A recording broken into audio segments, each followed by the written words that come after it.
आंकड़े के पत्ते की जो माला होती है, ये माला कार्य की सिद्धि के लिए होती है।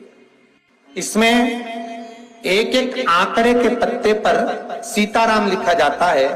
मात्र एक पत्ता ऐसा होता है जिस पत्ते पर सीताराम नहीं लिखा जाता।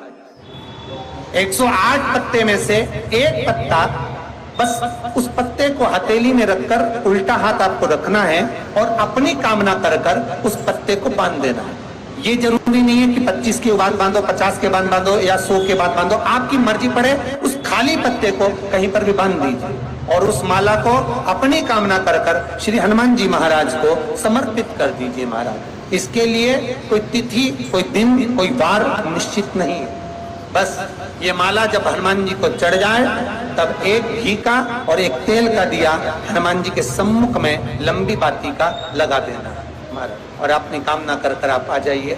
आपकी वो कामना 2.5 महीना या 3 महीना, इससे ज्यादा नहीं जाएगा, वो कामना बाबा पूरी करेगा। क्योंकि शिव और हनुमान ये सब एक ही स्वरूप है। यदि एक सत्पुरुष है, एक पतिव्रता नारी है और एक भक्त यदि अपने मोहल्ले में, अपनी कॉलोनी में, अपने नगर में, अपने गांव में, अपने क्षेत्र में कोई है, तो ये निश्चित है उस गांव का कभी विनाश नहीं हो सकता। वो गांव फलता फूलता ही रहता।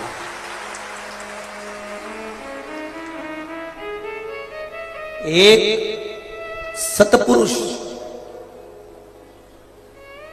जो संपूर्ण विश्व के कल्याण की कामना करता हो, संपूर्ण विश्व के कल्याण हेतु उसका जन्म हुआ हो,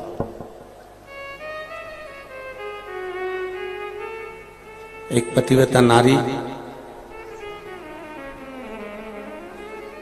जिसका सात्वित्व बड़ा प्रबल है, पतिव्रता धर्म उसका बड़ा प्रबल है, ऐसी पतिव्रता नारी अगर किसी गांव में है तो वो गांव कभी नष्ट नहीं हो सकता। चाहे मेरे राम जी का कोई भगत हो, चाहे मेरे कृष्ण भगवान का कोई भगत हो, चाहे मेरी जगत जननी जगत धात्री मां अंबे का कोई भगत हो, कोई शिव का भगत हो,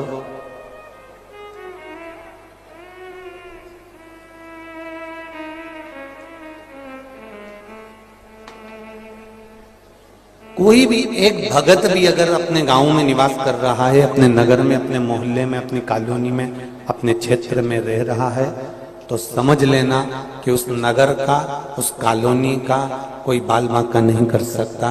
वो अग्रण्य ही रहेगा।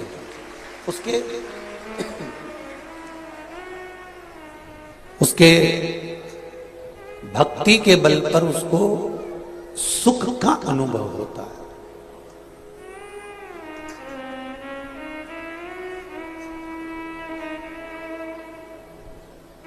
इतना सुंदर कहा है,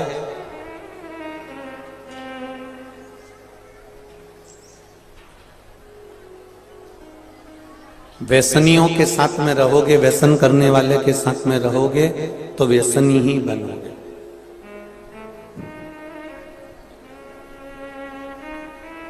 आवाज नहीं आ रही उधर, वो देखिए। व्यसनियों के साथ में रहोगे तो व्यसनी ही बनोगे। और यदि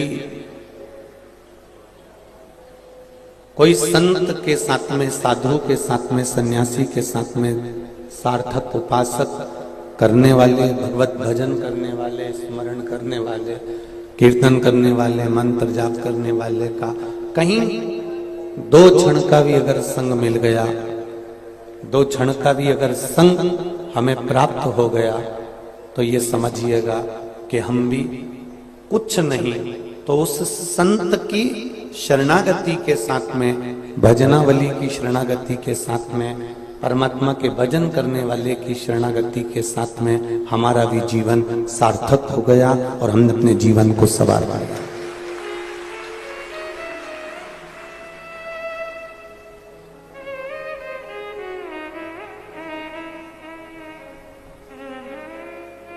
एक माता जी आज हमसे कह रही थी, गुरुजी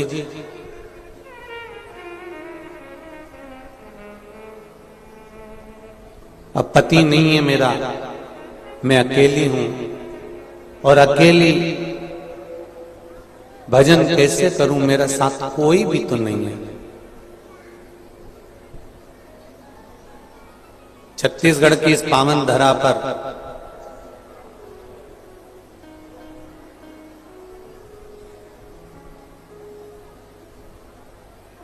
छत्तीसगढ़िया माता की ये पावन धरा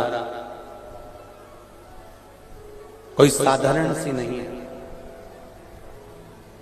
आपने जो प्रश्न किया कि अब मैं अकेली हूं, अकेले भजन कैसे करूं, तो उनसे निवेदन है, जब हम भजन करने बैठते हैं, माला जपने के लिए बैठते हैं, तो कौन कहता है कि तुम अकेले रहते हो? 108 मन के तुम्हारे साथ हर पल हर घड़ी रहते हैं।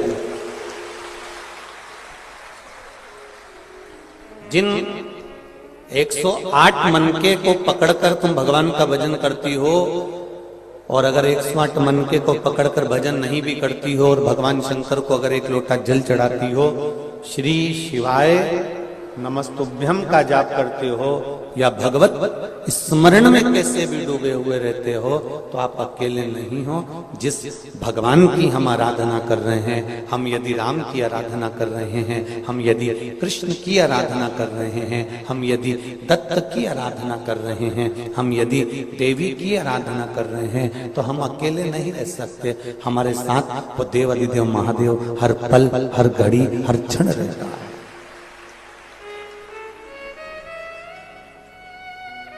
प्रत्येक के साथ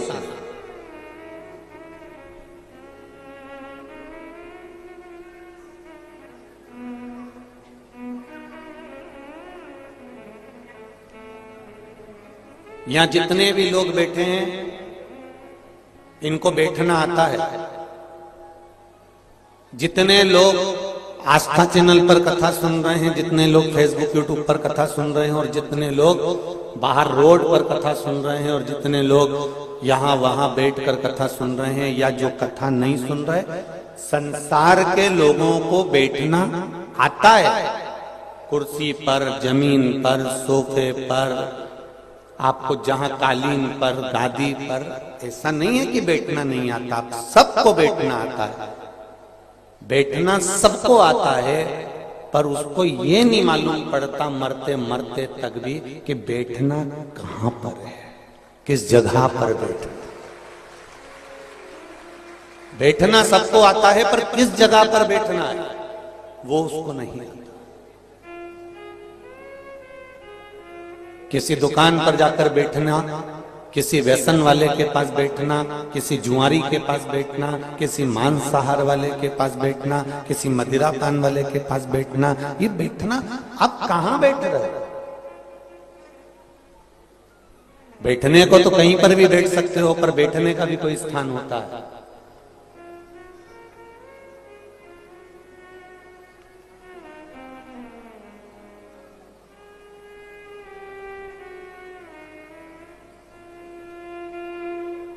कौवे को मोती खाने को दोगे तो वो मोती नहीं खाएगा, मोती नहीं चुगेगा। उसको तो, कौवे को तो केवल मांस के छितड़े ही चाहिए।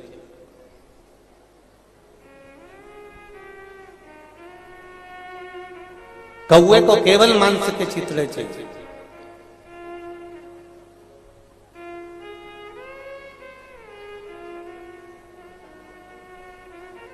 हंस को अगर आप मांस के चित्रण दोगे तो हंस नहीं खाएगा। हंस को केवल मोती ही चाहिए। शेर भूखा मर जाएगा, पर घास जम के बोलो नहीं खाएगा।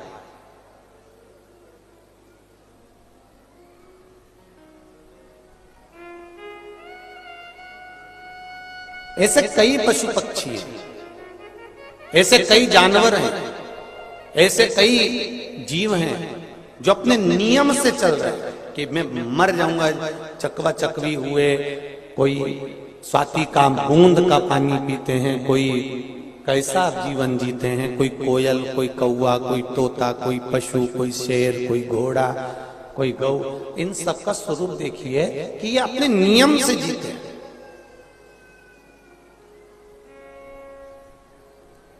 शेर भूखा मर जाए पर घास नहीं खाता, दूसरे का करा हुआ शिकार पड़ा रहेगा, नहीं खाएगा।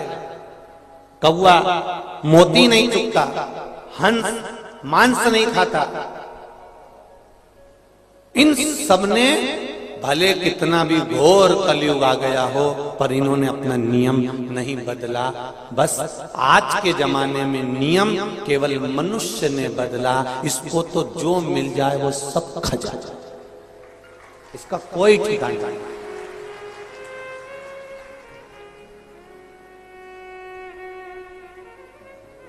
इसका कोई ठिकाना नहीं है कि इसको केवल रोटी ही चाहिए, समय पड़े तो ये ठेले पे चले जाए, समय पड़े तो व्यसन की वस्तु खा जाए, समय पड़े तो मांसाहार कर जाए, इसका ठिकाना नहीं है।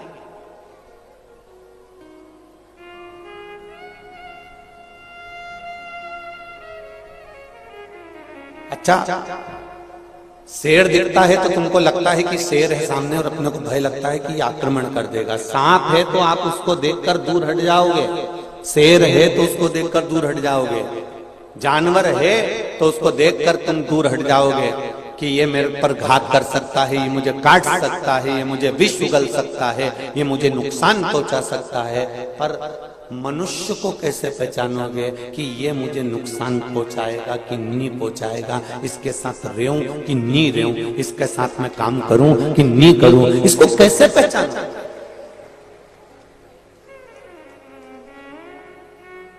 परमात्मा नहीं पहचान पाया इस मानव को जन्म देने के बाद।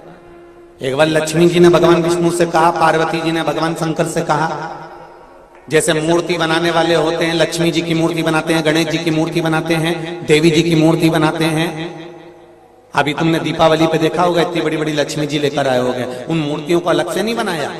तो पार्वती जी ने शिव जी से कहा, एक काम करो ना, मूर्ति वाले जैसे काम करो, एक सांचा तैयार कर लो, उस सांचे में इनको ढाल दिया करो, निकाल दिया करो एक जैसे, उसमें क्या दिक्कत है? ये अलग अलग डिजाइन का क्यों पैदा करते हो?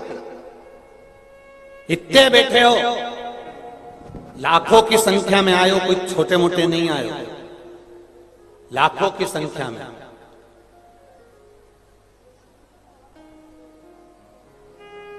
रात को 3 बजे कोई हमारे वो आशीष जी कह रहे थे कि कोई वीडियो कॉल वो कर रहा था, फेसबुक पे लाइव चला रहा था रात को 3 बजे। तो मालूम पड़ा था कि रात को 3 बजे पूरी रोड भरा चुकी थी। जरा विचार करिए, पंडाल की तो जाने दीजिए, पंडालों को तो जाने दो, रात को 3 बजे से लोग लगातार आ रहे हैं और लगातार आकर पूरी रोड, नल्ले के सामने जो पेड़, उसकी ओटली, उसकी बाउंड्री, जहां जहां मिल गई जगह, वहां जगह संभाल संभाल के। अब तो इतने चतुर हो गए कि इनको मालूम है कि भीड़ ज्यादा है तो झोला में दरी भी रख रख के लाए हैं, इतने चतुर हो गए।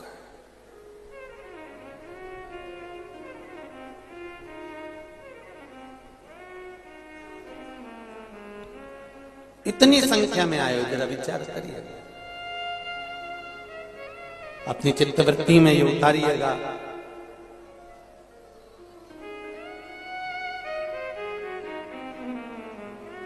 कि हम मानव की देह तो प्राप्त कर ली है, इतने लोग बैठे हुए हैं, एक दूसरे का चेहरा देखकर बताना कोई एक दूसरे से नहीं मिलता, सबकी डिजाइन अलग अलग है। जरा विचार करना, मेरे परमात्मा ने इतने बनाने में कितना समय लगाया होगा। तो पार्वती जी शिव जी से कहती है, एक सांचा बना लो, उसमें डाल दो, सारे गणेश जी एक जैसे दिखेंगे, सारी मूर्तियां एक जैसी नजर आएगी, सारा मनुष्य एक जैसा दिखेगा। इतने में पार्वती जी से शिव जी ने कहा मैं प्रयास कर रहा हूं सांचा बनाने का, तो फिर क्यों नहीं बनाते? ये नए नए डिजाइन के क्यों पैदा कर देते हो? शंकर जी बोले, हर बार सांचा बनाने का प्रयास करता हूं कि अब की बार सही पुतला बन जाएगा, इसके जैसे दूसरे बनाना चालू कर दूंगा। पर जन्म देने के बाद उसको जब पृथ्वी पर भेजता हूं, माता के गर्भ में उल्टा लटका रहता है, दोनों मुष्टिकाएं बंद होती है और कहता है मुझे गर्भ से बाहर निकाल दो, मैं भजन करूंगा, भजन करूंगा, और गर्भ से निकलकर मैं तो भोजन करूंगा, भोजन करूंगा चालू हो जाता है। तो बड़ा सोचना पड़ता है। भगवान कहते मुझे सोचना पड़ता है कि मैंने बनाया सांचा था, मैंने सोचा था कि अब इसके जैसा सारा संसार बना दूंगा, पर मुझे क्या मालूम था कि ये नीचे जाके फिर गड़बड़ हो जाएगा। भेजा था भजन के लिए, लग जाएगा भोजन में। भेजना था सत्संग में, पहुंच गया सिनेमा में।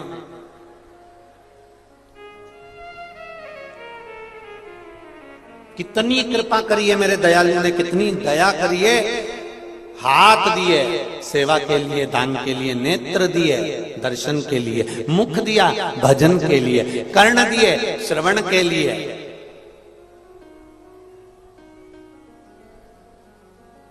तो एक व्यक्ति ने पूछ लिया, गुरुजी फिर ये पेड़ भी तो उसी ने दिया है?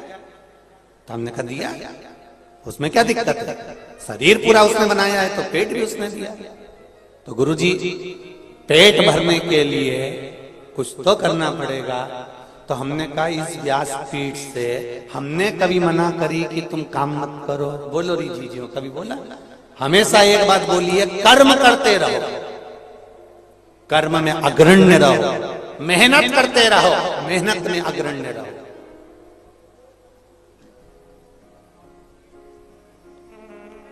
जब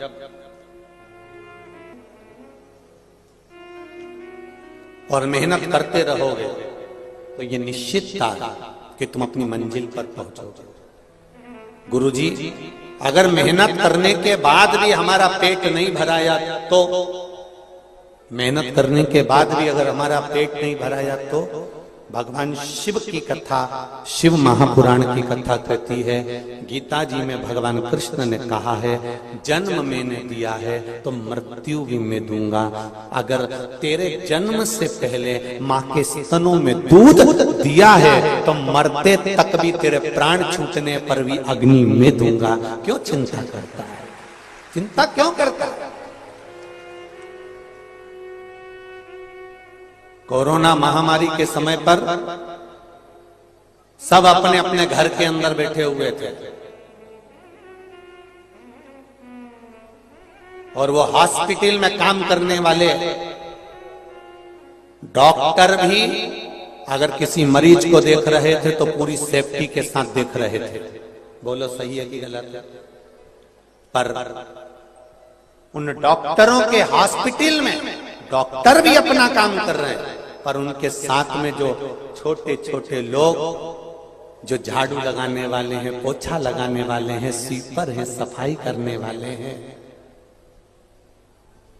जिनको भगवान श्री हरि ने अपना बनाकर रखा है, जिनको अपना बनाकर रखा है, ऐसे भगवान श्री हरि के जो स्वरूपवान हैं, ऐसे छोटे छोटे जिनको हम लोग नकार देते हैं, जिनको हम कह देते हैं हम ब्राह्मण, हम क्षत्रिय, हम वैश्य, ये शूद्र हैं, उस जगह पर अगर देखा जाए तो जो छोटे छोटे थे झाड़ू लगाने वाले, पोछा लगाने वाले, वो इतना नहीं डर रहे थे। घर का बेटा अंतिम संस्कार करने नहीं आया तो मेरा नारायण उनका रूप रखकर आया और वो अंतिम संस्कार कर गया। इसलिए उनको हरि के जन कहते हैं, जो परमात्मा का स्वरूप है। और आज के जमाने में हम उनको नकार देते हैं। आज के जमाने में हम कह देते हैं ये ब्राह्मण है, ये क्षत्रिय है, ये वैश्य, शूद्र है। हमने भेदभाव की भावना उत्पन्न कर ली है, पर हमारा सनातन धर्म कभी भेदभाव नहीं देता। हमारा सनातन धर्म कभी ये नहीं कहता कि ये बड़ा है कि वो छोटा है। हमारा सनातन धर्म कहता है ये मनुष्य का जो शरीर है, ये मानव का जो शरीर है, ये परमात्मा ने दिया। परमात्मा ने ये कहकर नहीं भेजा कि तुम ये बनोगे कि वो बनोगे। परमात्मा ने तो केवल अपना एक मानव का शरीर दिया था। सनातन धर्म में जन्म दिया था, सनातनी बनाकर पैदा करा था, और उस परमात्मा ने कहा था कि जिस समय पर जिस पल जो जरूरत पड़े उस समय पर वो कर्म कर बेटा।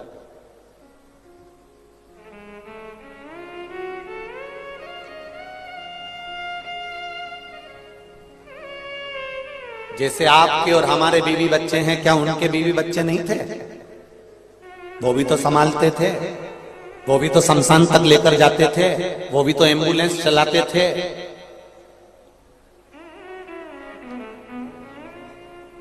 पूरा पुलिस वर्ग, पूरा प्रशासन कोरोना महामारी में आप सब अपने घर में थे, और पूरे पुलिस कर्मचारी रोड पर 24 घंटे खड़े रहते थे।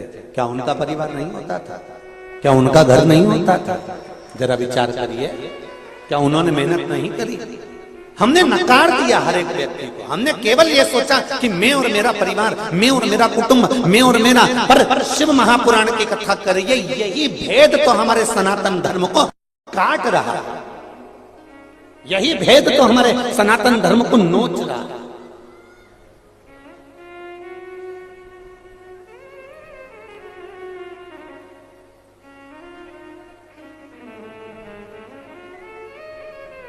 सबसे बड़ा सुख है हमारी एकता में, सबसे बड़ा आनंद है हमारी एकजुटता, हमारा संगठन,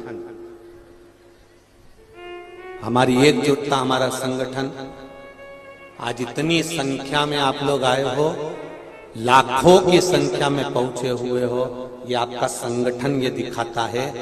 और एक बात और कहना चाहूंगा आज इस व्यासपीठ से, जब आप इतनी संख्या में आए हो तो रायपुर के कई लोग तो अपने घर से निकलना नहीं चाह रहे थे, तो भी आधी रात को आके 10 बजे के बाद अपनी पत्नी को गाड़ी पे लाकर देख रहे हैं आखिर ये हो क्या रहा है।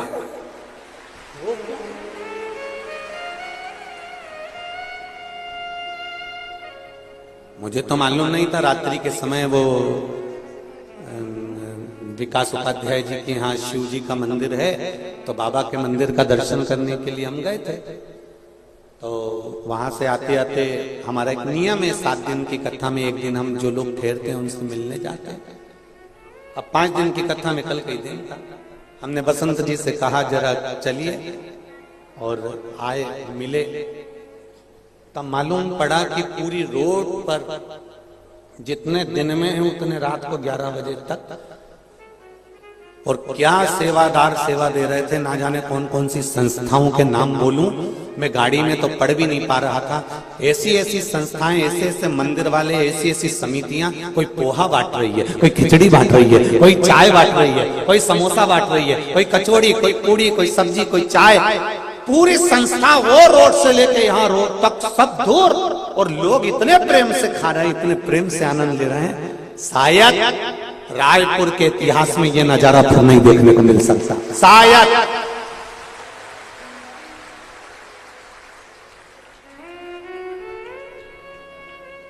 ये नजारा देखने को नहीं मिल सकता जो देख लिया। ये आपकी एकता में जो आनंद दिखाया है, आपके स्वरूप ने जो आनंद दिखाया है, तो लोगों को भी हृदय में उमंग उत्पन्न हुई कि हम भी चल के देखें आखिर शिव पुराण में है क्या। जो नी भी जाते थे वो भी एक नजारा देखने के लिए, भले कुछ नहीं, अपनी अपनी छतों पर लोगों ने टेंट लगवा लिए, और टेंट लगा लगा के, कुर्सी लगा लगा कर नजारा देखा, कथा श्रवण करी, भक्ति का। भले थोड़ी सी कथा उनके कानों तक पहुंची, पर पहुंची तो सही। इसमें जीवन की सार्थकता है, इसमें आनंदता है, और इसी को आनंद कहते हैं। सुख और आनंद में क्या अंतर है? बोलो री छत्तीसगढ़ वाली जीजियों, और जितने जीजा बैठे, सुख और आनंद में क्या अंतर हो सकता है? शिव महापुराण कहती है सुख केवल तुम भोगते हो, सुख केवल तुम्हारा परिवार भोगता है, और आनंद पूरा समाज और पूरा गांव भोगता है। उसको आनंद कहते हैं।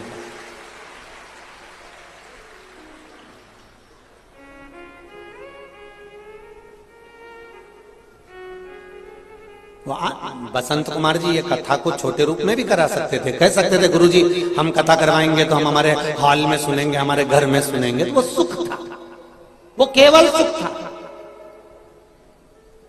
कि स्वयं के लिए जो लिया गया, स्वयं की गाड़ी, स्वयं का आनंद, स्वयं का सुख, वो सुख है। पर आनंद किसको कहा गया है? नहीं। अगर कथा हो रही है तो पूरा जितना भी रायपुर का लोग है और आसपास का लोग है वो आए और इस कथा का आनंद लेकर जाए। जब आनंद लेकर जाएगा तो ये निश्चित है एक पोलियो की दवाई एक बार पिलाई जाती है और पूरी दूर अलाउंस होता रहता है। क्या बोलते हैं?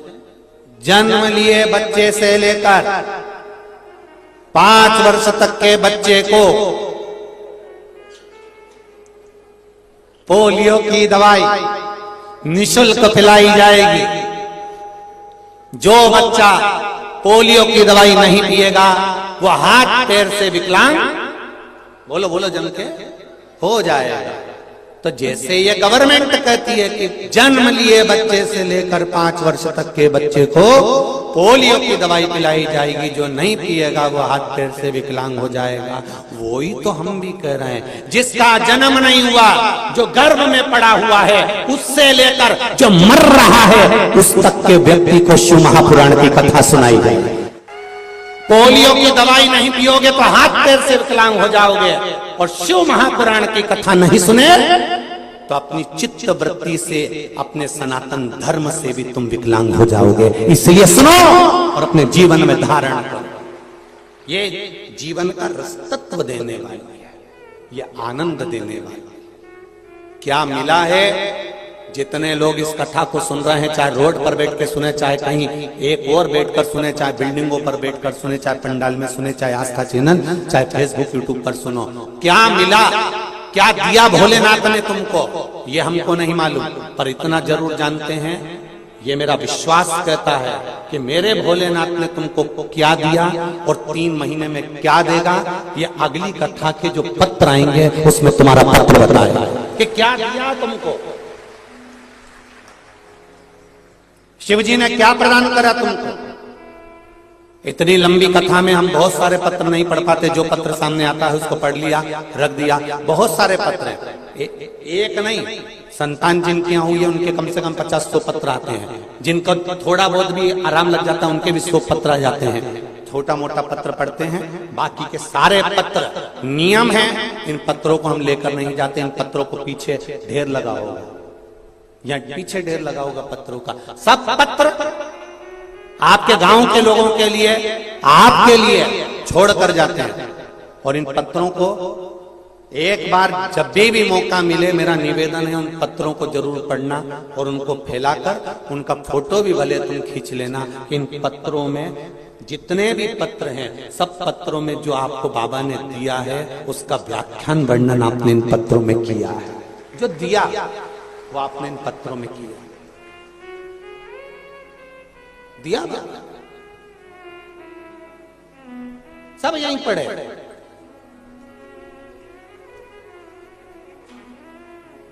इतने सारे पत्र अगर हम इकट्ठे कर करके सीओ ले जाए ना, तो एक अलग से घर बनाना पड़ेगा इनको धरने के लिए। ये अलमारी मलमारी में आने वाले नहीं है, इनको रखने के लिए एक अलग से घर बनाना पड़ेगा। इसमें रखते जाओ रखते जाओ रखते जाओ रखते जाओ। एक पत्र देखिए,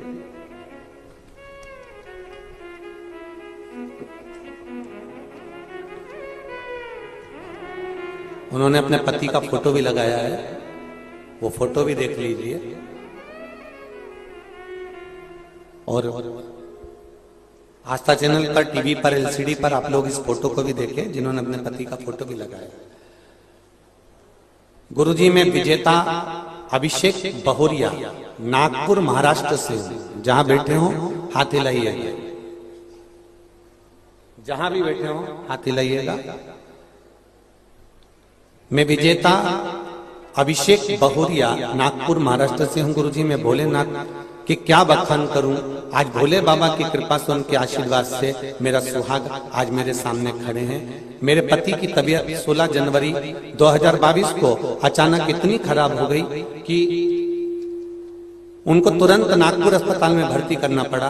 आईसीयू में सीरियस कंडीशन में डॉक्टरों ने उनका चेकअप करके बताया कि उनका लीवर सिरोसिस हुआ है, लीवर लगभग 70% खराब हो चुका है, जल्दी ही उनका ऑपरेशन करना होगा, लगभग 30 लाख खर्च लगेंगे। गुरुजी, उस वक्त कुछ समझ नहीं आ रहा था कि हम क्या करें, और हमारे पास इतने पैसे भी नहीं थे कि हम ऑपरेशन करा सकें। फिर मैं अपने पति को अपनी मम्मी के यहाँ रायपुर ले आई। गुरुजी, यहाँ आकर मुझे मेरी बड़ी माँ ने आस्था चैनल पर अपने शिव महापुराण कथा बताई और पशुपति व्रत के बारे में बताया, 1 लोटा जल तथा 1 बेलपत्र का उपाय बताया। गुरुजी, फिर मैंने पशुपति व्रत करना अपने मायके में ही चालू कर दिया। रोज 1 लीटर जल लाती और जल चढ़ाकर पति को जल देती और शिव जी का चढ़ा हुआ बेलपत्र खिलाती।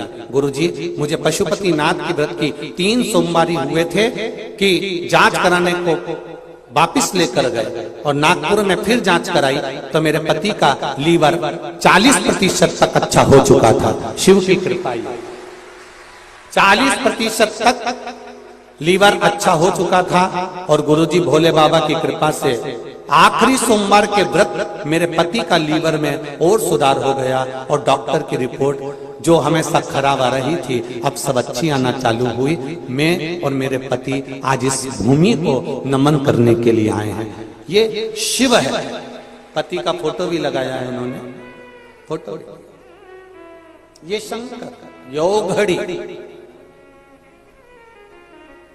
तेरी कृपा बिना न हिले एक भी लेते हैं श्वास, तेरी कृपा से तनु तनु।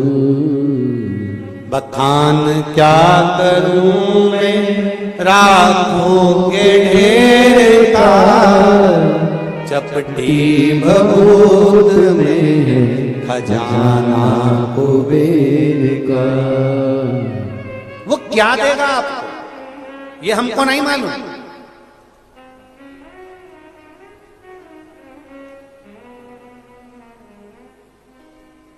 और फिर निवेदन करते हैं, ना हमको चमत्कार करना आता है, ना हमको मंत्र साधना आती है, ना हमारे पास में कोई बेल ना बहुती। हमारे पास तो केवल एक ही है सारी समस्या का हल, 1 लोटा जल। वो भी हमें दूसरे के हाथ का नहीं, स्वयं चढ़ाई, स्वयं खाएंगे, स्वयं का पेट भराए,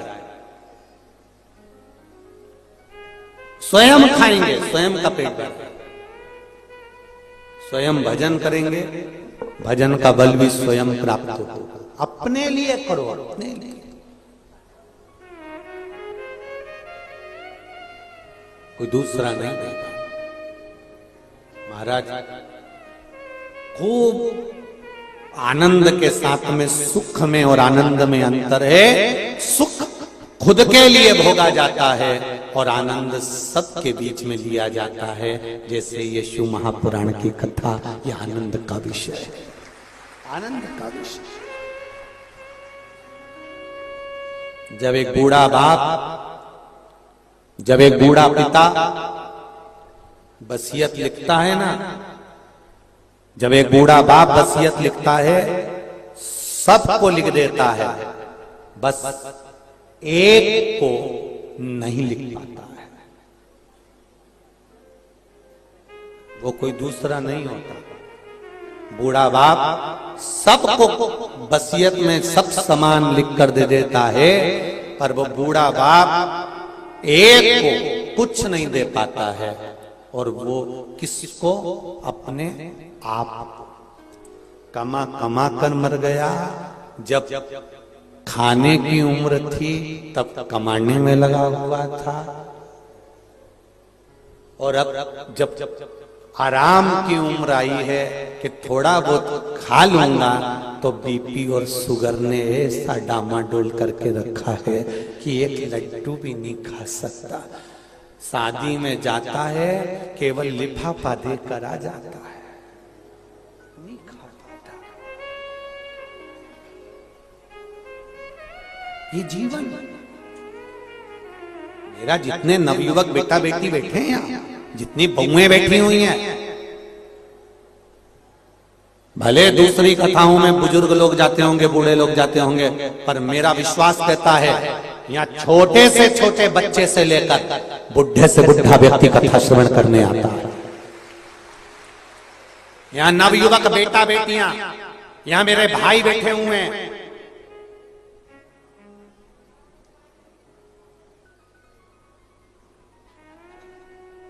यहाँ मेरे भाई लोग भी बैठे हैं, यहाँ बेटा बेटियां भी बैठे हैं, नवयुवक बच्चे बैठे हुए हैं।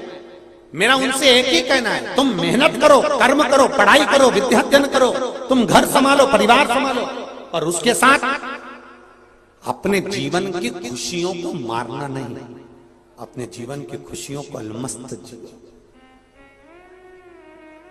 जब बुढ़ापा आ जाता है ना, तो ये पहनने के कपड़े भी अच्छे नहीं लगते, हौरी कौन पहने, क्या करेंगे। अब बुढ़ापे में भी कहते हैं कौन देख रहा हो, अपन तो जैसा पहन लो।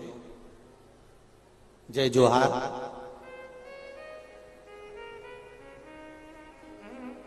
जय जोहार। अब जैसा मिला है वैसा कहा करेगा। बुढ़ापे में एडजस्ट करना पड़ता है। बहू ने रोटी ला कर दी, सब्जी ला कर दी, अभी तक जब तक तुम युवान अवस्था में हो, तुम्हें जो अच्छा लगता है तुम बनाते हो। अवस्था तुम्हारी गई, अब जो वो बनाएगी, कौन, चंद्र घंटा, जो वो बनाएगी वो तुमको खाना।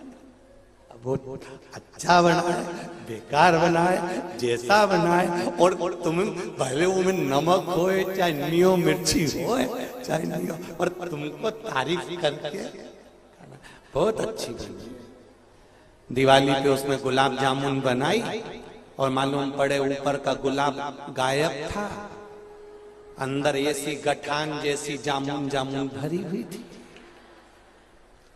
सास को ला कर दी, मम्मी मम्मी लो। मम्मी ने कहा बेटा क्या है ये? मम्मी गुलाब जामुन है।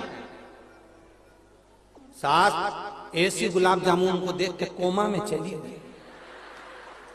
ऐसी इसके ऊपर का काला काला लाल लाल वो क्या किया, अंदर की केवल गुठली थी, बाकी ऊपर का गायब था। और मैं छाती पे खड़ी पल्लू लेके, कैसी लग रही।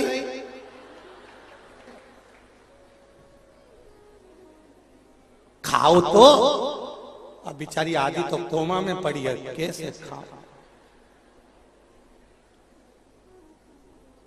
इतने में सास ने पूछ लिया मावा कहां से आया था? इनसे मंगवाया था। अच्छा, मेरा बहुत मन कर रहा था एक बार गुलाब जामुन बना के खिलाऊं तुमको।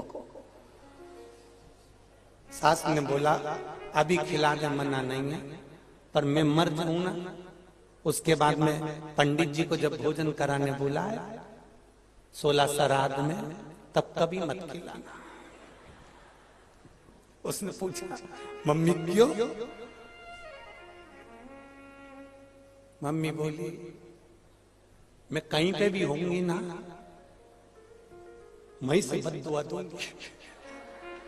ऐसे गुलाब जामुन खिलाई, ऐसे खिलाई। अरे भगवान, अवस्था जाए तब कौन पूछेगा कि तुमको क्या अच्छा लगता। बुढ़ापा आएगा तब कौन पूछेगा कि तुमको क्या अच्छा लगता। सब अपने कमरे का इंटीरियर कराएंगे, सब अपने कमरे का डेकोरेशन करेंगे, बहुएं अपना कमरा साफ करेगी, पर डोकरी तेरे कमरे में कोई नहीं आएगा, तू अपना कमरा को साफ कर। कौन करेगा? और जितना सुंदर कमरा बहू का, बेटों का और घर के बुजुर्ग का कमरा, तुम सब, आवाज नहीं आ रही क्या? आ रही है ना? ठीक है। कौन कौन जाना, किसने जाना, कौन जाना? एलईडी बंद है क्या? चल रही है बस, ठीक है। पीछे आवाज नहीं जा रही है? उधर आवाज नहीं जा रही है, देखिए उस साइड से आवाज नहीं आ रही है क्या? पीछे आवाज खोलिए।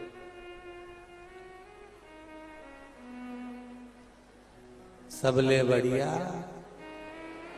छत्तीसगढ़िया आ गई, नहीं आई? अच्छा। ए भैरो आई, बस ठीक है, बैठा। श्री जीवाय नमस्तुभ्यं। शिव कृपा, उदारता, दया। पीछे की आवाज बढ़ाइए, साइडों की आवाज बढ़ा दो, सब दूर की आवाज बढ़ा के रखिए। रात को 3 बजे के आए, ठंडी हवा भी चली होगी, कान थोड़े से दिक्कत है, तो थोड़ा आवाज थोड़ा बढ़ा के रखो। और हे, आज तो विराम का दिवस है, आनंद के साथ आप सब श्रवण करो अपने जीवन की सार्थकता। अवस्था आपको यहां वहां भटकाए, परंतु शिव कथा कर रही है सबको वसीयत लिखी जाएगी, पर अपने लिए वसीयत नहीं लिखी जाएगी।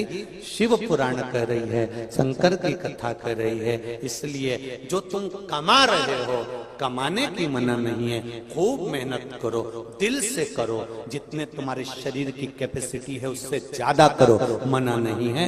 खूब कमा, और जितना कमा सकते उतना कमा, पर निवेदन है उस कमाई का थोड़ा सा अंश अपने ऊपर भी खर्च करते चलो, जिससे तुम्हारा जीवन सार्थक होता है। सार्थक। बेटे को मोबाइल दिलाया 60,000 का, 30,000 का, 40,000 का। बेटी को मोबाइल दिलाया 30, 40, 50,000 का। कपड़े भी एक से बढ़कर एक दिलाया। पर एक बुजुर्ग माता पिता अपने बच्चों को सब कुछ देते चले जाते हैं और खुद उस सुख को नहीं भोग पाते हैं।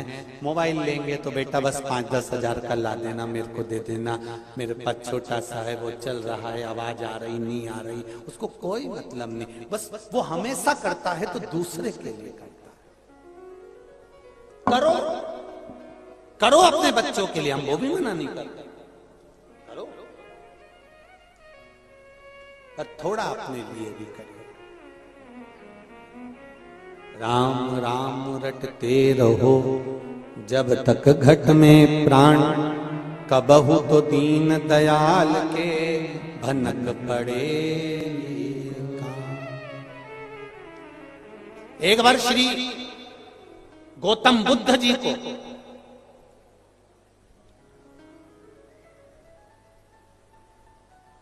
गौतम बुद्ध जी के मन में एक भाव उत्पन्न हो गए।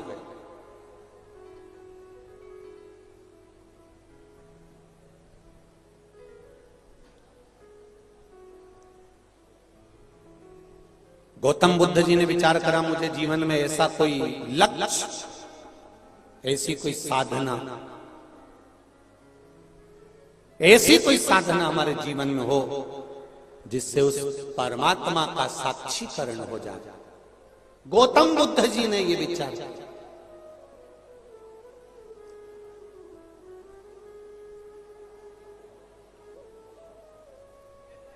और गौतम बुद्ध जी ने यह विचार करा कि ऐसी कोई तप साधना, ऐसा कोई साधना करा जाए, ऐसी कोई साधना करी जाए जिससे परमात्मा का साक्षीकरण हो जाए, परमात्मा का साक्षी तत्व हमारे सम्मुख में आ जाए। ये गौतम बुद्ध जी के मन में भाव जागा।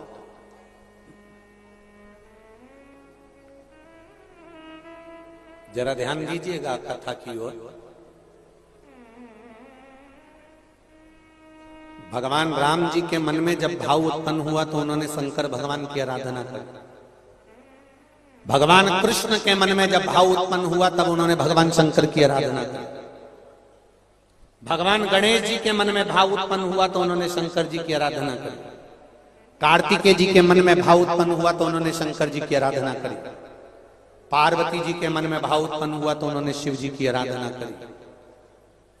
गौतम बुद्ध बाबा के मन में जब परमात्मा की साक्षीकरण करने का भाव उत्पन्न हुआ तो उन्होंने भी शंकर भगवान की शरणागति ग्रहण करी। और गौतम बुद्ध बाबा काशी के पास में सारंगनाथ मंदिर के पास जाकर बैठ गए।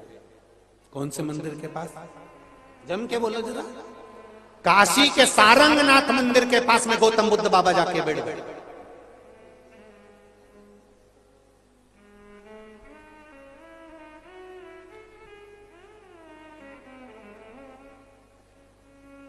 जिस सारंगनाथ मंदिर में भगवान शंकर विराजे हुए थे,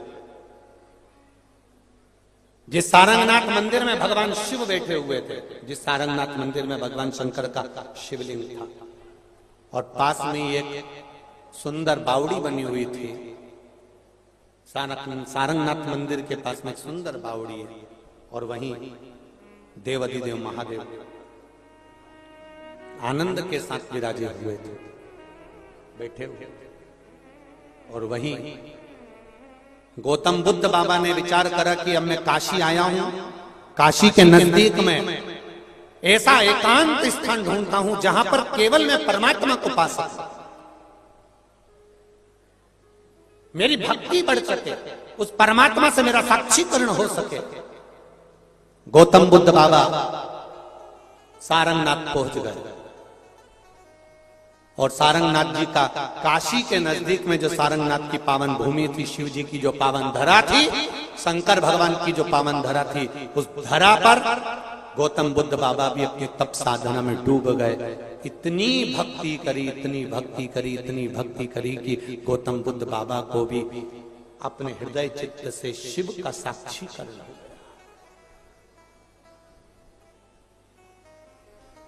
फिर निवेदन करना, राम जी ने भी शिव की आराधना करी है, कृष्ण ने भी शिव जी की आराधना करी है, गौतम बुद्ध बाबा ने भी शिव की आराधना करी है, गणेश जी ने भी शिव की आराधना करी है। ऐसा कोई देवता नहीं कि जो शिव के साथ में नहीं जुड़ा हो, शंकर जी के साथ नहीं जुड़ा हो।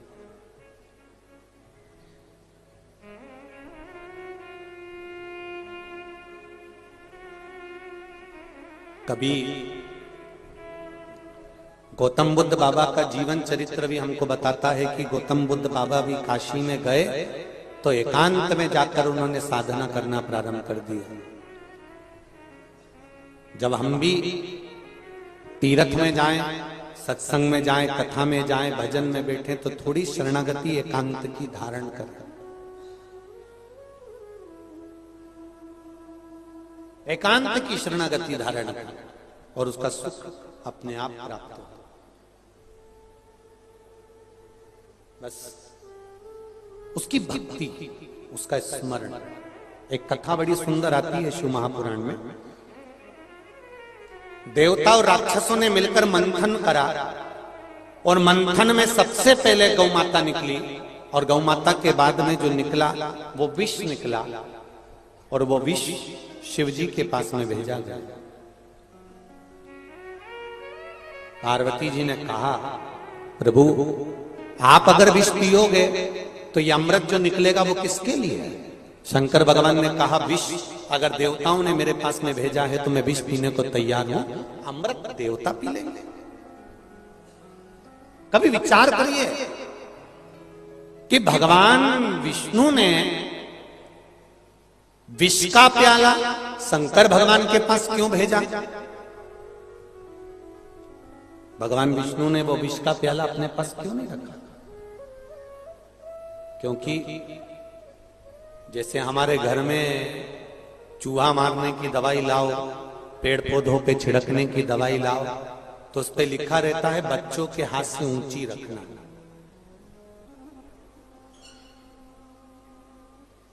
बच्चों के हाथ से ऊंची रखो। भगवान विष्णु ने भी सोचा ऊंचा रखना है इस विष को, तो कैलाश पर पहुंचा तो शंकर जी के पास में बहुत ऊंचा रहेगा, कोई धारण नहीं कर पाएगा। अगर नीचे रह गया तो संसार के लोग इसको पी लेंगे और बर्बाद हो जाएंगे, तो वो विष शिव जी के पास भेजा। शंकर भगवान ने विष का कटोरा उठाया, शिव जी ने विष पीना चालू करा। विष पीते पीते शंकर भगवान के मुख से थोड़ी सी बूंद पृथ्वी पर गिर गई, जिससे भांग धतूरा उत्पन्न हो गया। भांग धतूरा शिव जी के पास में रखा हुआ है। कोई दर्शन करने गया और शिव जी के पास में से वो भांग धतूरा तोड़ कर ले आया और वो भांग लेकर आकर उसने घोट घोट के दुनिया के लोगों को देना चालू कर दिया और शिव जी का उसमें नाम लिख दिया कि शंकर जी को भांग प्रिय है।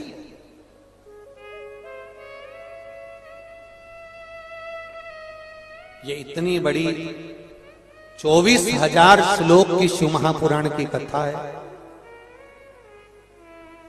गीता प्रेस गोरखपुर की शिव महापुराण की पोथी आपको कहीं पर भी मिल जाएगी, आप ले लीजिए। और पूरी पुराण में कहीं नहीं लिखा कि शिव जी नशा करते थे या शंकर भगवान नशे में रहते थे या शिव जी को नशा चाहिए।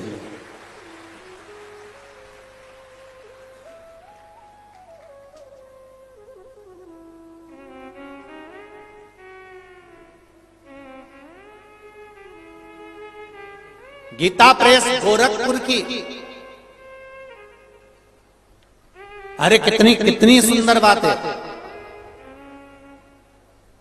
गीता प्रेस गोरखपुर की शिव महापुराण की किताब, पोथी, ग्रंथ, कथा आपको मिल जाएगी कहीं पर भी। आप उसको ले आइए और पढ़िए। और कहीं पूरी पुराण में, कहीं शिव महापुराण के अंतर्गत कहीं अगर लिखा हो कि शिव जी नशा करते थे, शंकर भगवान नशे में रहते थे, तो जरूर बताना।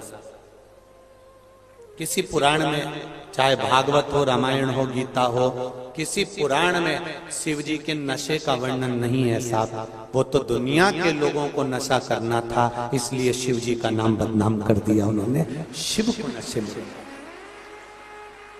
कारण भांग पियोगे तो घर के लोग मना करेंगे, तो तुमने क्या कह दिया? शंकर जी का प्रसाद, शिव जी की बूटी है, शिव जी के पास। शिव जी से पूछा, आप भांग पीते हो? शिव जी बोले नहीं। नशा करते हो? नहीं। शंकर भगवान बोले, मुझे नशे की क्या जरूरत है, मैं दिन भर तो नेत्र बंद करके भगवान की भक्ति में डूबा रहता हूँ, राम कृष्ण की भक्ति में डूबा रहता हूँ। जब इतना बड़ा नशा मेरे अंदर पहले से भरा हुआ है तो दूसरे नशे की जरूरत ही नहीं पड़ती है। क्या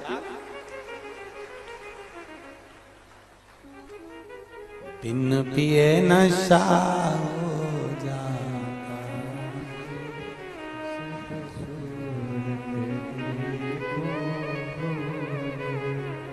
शिव का भक्ति का नशा, भजन का नशा कोई कम होता है? पर बैठकर आज कथा के विराम दिवस में भगवान शिव जी से प्रार्थना करें, दिल की बात देव अधिदेव महादेव से कहें, मेरे ओघड़दानी, मेरे शिव, मेरे भोले बाबा, मेरे त्रिकालदर्शी, मेरे कैलाशी, मेरे अविनाशी भगवान शिव, मन की अभिलाषा पूर्ण कर भक्ति का संचार करिए, आपके चरणों की भक्ति दीजिए। श्री शिवाय नमस्तु, श्री शिवाय नमस्तु, श्री शिवाय नमस्तुभ्यं, श्री शिवाय नमस्तुभ्यं, श्री शिवाय नमस्तुभ्यं। भोला सब दुख काटो, ओ भोला सब दुख काटो, शिव शंकर जपो तेरी माला, बोले बाबा जपो तेरी माला, भोला सब दुख काटो।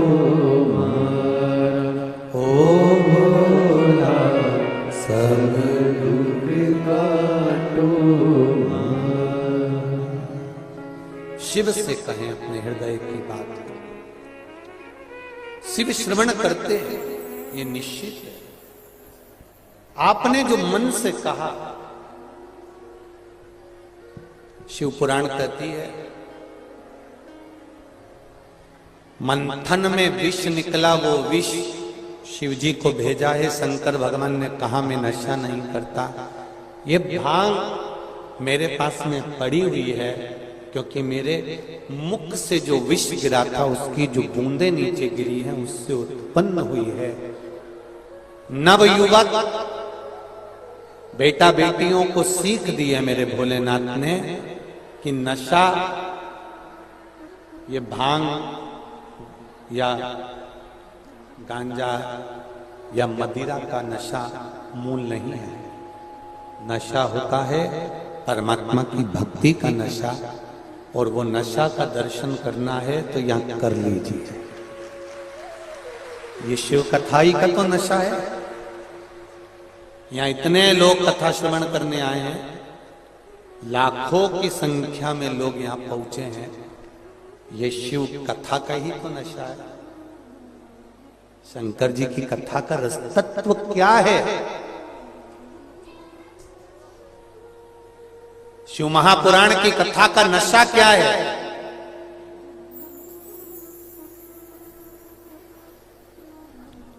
जो बहुत वीआईपी होते हैं ना, वो दूसरे को अगर नाचता हुआ भी देखेंगे तो उनके मन में आएगा, बताओ कैसे पगले जैसे नाच रहे, इनमें तो अक्ल ही नहीं है।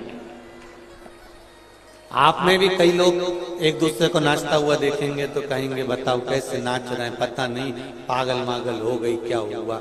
पगलापंती नहीं है, ये शिव जी के प्रति जो विश्वास जागृत हुआ है ना, वो विश्वास यहां झलक रहा है, वो विश्वास यहां दिख रहा है।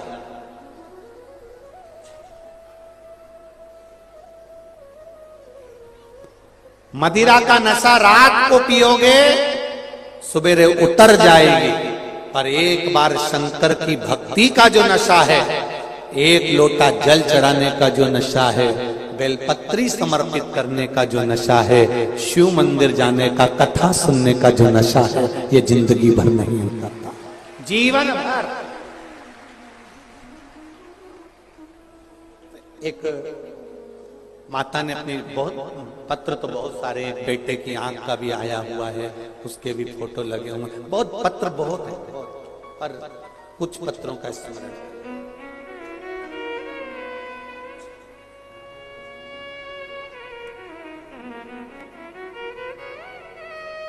मेरा नाम संस्कार धानी, जबलपुर से आई हूं। कहीं बैठी हैं संस्कार धानी? कहीं बैठी हो तो हाथ हिलाइएगा। जहां कहीं भी बैठी हो दोनों हाथ जरूर हिलाइएगा। मेरा नाम संस्कार धानी है। मैं जबलपुर से शिव महापुराण की कथा सुनने रायपुर आई हूं। गुरुजी, मैं 12 वर्षों से शुगर, बीपी, अन्य बीमारियों से पीड़ित हूं। गुरुजी, मैंने दिल्ली, इंदौर, नागपुर, जबलपुर में इलाज करवाया। डॉक्टर की बार बार जांच के उपरांत भी कोई संतोषजनक रिपोर्ट नहीं आती थी। 2020 को मैंने आस्था चैनल पर देखा कि शिव महापुराण की कथा चल रही है। गुरुजी, मैंने लगातार शिव महापुराण की कथा सुनना चालू किया। गुरुजी, आपने तो बताया था पशुपति व्रत, 1 लोटा जल और 1 बेलपत्र, शिव जी को जल चढ़ाती, बेलपत्र लेकर आती और उस बेलपत्र को सुबेरे शिव जी के मंदिर के सामने ही शिव जी का शिवलिंग देखकर उसको खा लेते। गुरुजी, रायपुर आने के पहले 8/11/2022 को सारे टेस्ट करवाए। रिपोर्ट आने पर डॉक्टर ने कहा तुम्हारी सारी रिपोर्ट नॉर्मल आई है, अब तुम्हारा बीपी और शुगर भी लेवल में आ गया। यह शिव है। संस्कारी धानी जबलपुर बैठी है। उनने रिपोर्ट भी लगाई है पूरे डॉक्टरों की, आप देख सकते हैं। साथ में रिपोर्ट भी लगाकर भेजी है। और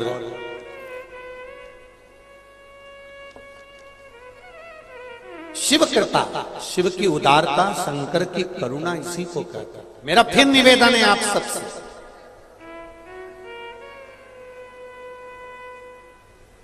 ये नहीं कि 2-3 महीने मंदिर जाओ, जाते रहो उसके दरवाजे। कई लोग सोचते हैं हम 3 महीने से मंदिर जा रहे हैं, हम 4 महीने से जा रहे हैं, हम 5 महीने से मंदिर जा रहे हैं, हम 6 महीने से मंदिर जा रहे हैं।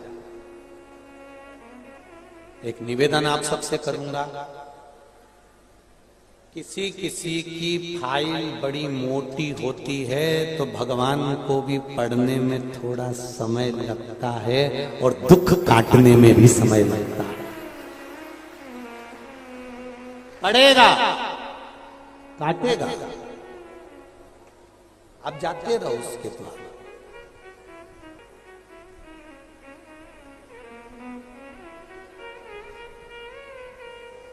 एक बात आप लोगों से पूछना चाहेंगे, 15 दिन में एक बार भोजन करते हो क्या? अरे बोलो तो जम के नहीं। 20 दिन में एक बार भोजन करते हो क्या? नहीं। अगर 20 दिन में एक बार भोजन करोगे तो कथा सुन पाओगे क्या? फिर शिव पुराण बचेगी कि गरुड़ पुराण बचेगी? जरा विचार करिए। 20 दिन में एक बार भोजन करा, चलो ठीक है, अभी इतना भी ध्यान रखो। और तुमने सोचा 15 दिन डट के खा लूंगी और 1 महीना नहीं खाऊंगी, चलेगा? बोलते जाओ जरा जल्दी। नहीं चलेगा। भले इतना सा खाऊं परंतु मुझे रोज खाने को चाहिए, तब तो शरीर चलेगा, तब तो एनर्जी मिलेगी, तब तो बल मिलेगा। उसी तरह 20 दिन में एक बार जल चढ़ाकर ये ना सोचें कि शंकर जी हमारी सुन लेगा, या 15 दिन एक साथ चढ़ा लूं और 1 महीना नहीं चढ़ाऊं तो सोचे कि शिव जी मेरी सुनेगा। शरीर को एनर्जी, बल देने के लिए रोज भोजन जरूरी है, तो अपने दुख को समाप्त करने के लिए रोज 1 लोटा जल। 3 महीना चढ़ा लिया, 4 महीना चढ़ा लिया, ये विचार मत रखना कि अब नहीं चढ़ाऊंगी, अब मैंने इतने दिन चढ़ा के देख लिया, अब मैंने 1 महीने से चढ़ा रही हूं, मैं 3 महीने से चढ़ा रही हूं, मैं 4 महीने से चढ़ा रही हूं, मैं 6 महीने से चढ़ा रही हूं। नहीं नहीं नहीं, रोज जाओ उसके दरवाजे पर, रोज पहुंचो,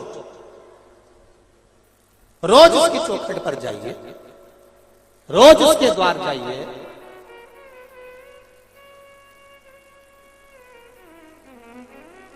जाते रहो,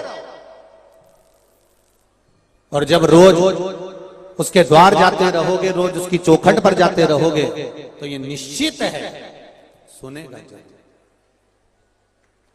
सुनेगा, वो निश्चित है।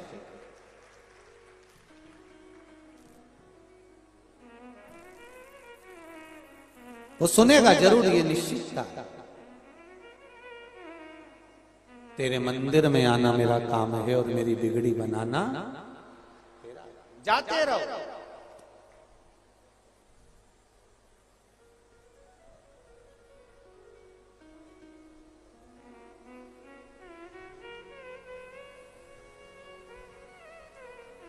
एक माताजी ने मैसेज भेजा है सीओ, गुरु जी को बोल देना, अब तो कह दिया है उनने कि भीड़ ज्यादा है, कथा में मत आओ। हम 6 महीने से इंतजार कर रहे थे, उसका क्या हुआ? गुरु जी से क्षमा चाहूं मेरी बहनों से और मेरे जी जाऊं से, पर व्यवस्थाओं को भी देखना पड़ता है। आपको और हमको प्रशासन का साथ देना चाहिए और उसके साथ रहकर कार्य करना चाहिए। ये हमारा कर्तव्य। शिव पुराण कह रही है, भगवान शंकर का चरित्र कह रहा है शिव महापुराण का कथा कर रही है, भगवान शिव की कथा कर रही है। जीवन का जो सुख है वो परमात्मा के चरण। शिव नशा नहीं करते, भगवान शंकर की कथा में वो बल होता है, शंकर भगवान की पूजन में वो बल होता है, शंकर भगवान के अनुमोदन में वो बल होता है, शिव आराधना में वो बल होता है कि नशे की तो जरूरत पड़ती ही नहीं है। जो एक बार मंदिर जाना चालू कर देता है फिर उसका नियम बन जाता है, बेचैनी होती है। कई आप लोगों में ऐसे भी होंगे जो एक दिन अगर कथा नहीं आए ना तो मन नहीं लगता। आप में से कई लोग ऐसे बैठे होंगे जिनका मन नहीं लगता, फिर वो क्या करेगी, भले व्हाट्सएप पर सुनेगी या मोबाइल पे सुनेगी या फेसबुक यूट्यूब पर सुनेगी, पर सुनेगी, उसका मन ही नहीं लगता, उसका चित्त ही नहीं लगता, मन मान ही नहीं रहा।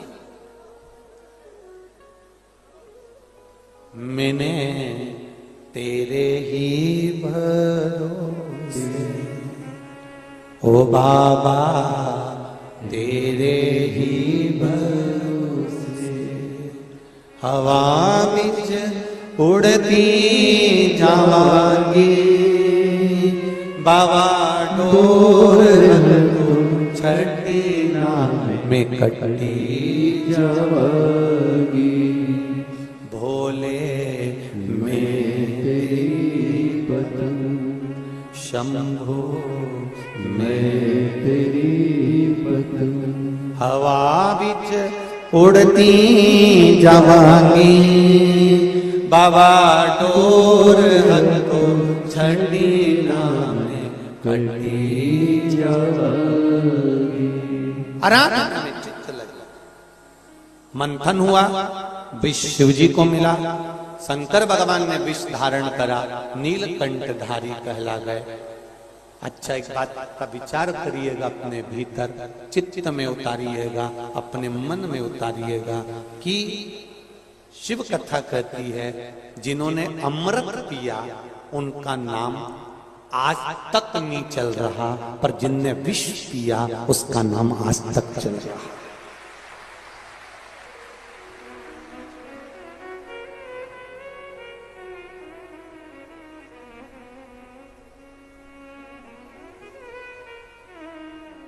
जिनने अमृत पिया उसको कौन याद कर रहा है ये नहीं मालूम, पर जिसने विष पिया उसका नाम पड़ गया नीलकंठ महादेव, नीलकंठेश्वर महादेव, नीलकंठ महादेव।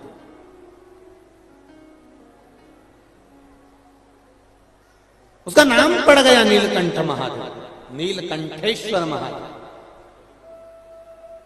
विचार करिएगा जरा, शिव तत्व को जानिएगा जरा, भगवान शंकर का अनुमोदन ध्यान में रखिएगा।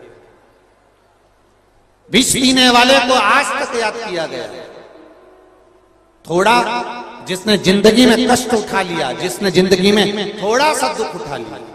देखो एक पत्थर, मार्बल का एक टुकड़ा, मार्बल आपके घर में लगा होगा जमीन पे, मार्बल का एक टुकड़ा जमीन में लगता है और मार्बल के एक टुकड़े की मूर्ति तराशी जाती है। दोनों में क्या अंतर है? एक मार्बल जमीन में लग रहा है और एक मार्बल की मूर्ति तराशी जा रही है। क्यों? पत्थर ये भी वही है और वो भी वही है, बस अंतर उतना है कि जिसने चोट को सहन कर लिया वो मंदिर में भगवान बनकर पूजा गया है, जो सहन नहीं कर पाया वो जमीन पर रखा, वो जमीन पर रखा। जिसने चोट को सहन कर लिया वो पूजा गया,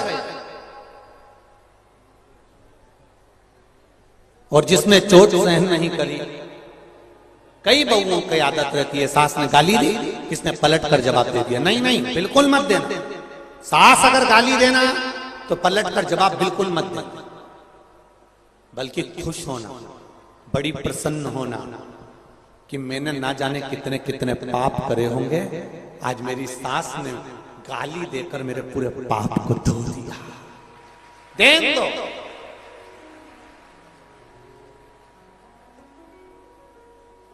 देन दो। और मेरा बहुओं से भी, सासुओं से भी निवेदन है, अगर बहू कुछ कह भी देती है ना, तो थोड़ा सा अपनी वाणी पर संयम रखते हुए कह रही है ना, कहने दो। आपको मालूम पड़ना चाहिए कि संस्कार क्या झलक रहे हैं। आपको कहकर बताने की जरूरत नहीं, आप शब्द कहने की जरूरत नहीं। कह दिया ना, क्या होगा उससे होगा क्या? अच्छा एक बात और अच्छे से समझ लो जरा, छत्तीसगढ़ वालों, बहुत आनंद में समझना। कोई आपको गाली दे देगा तो आपका आधा किलो वजन कम हो जाएगा क्या? जम के बोलो जरा। नहीं नहीं। जो कपड़े पहने हो वो फट जाएंगे क्या?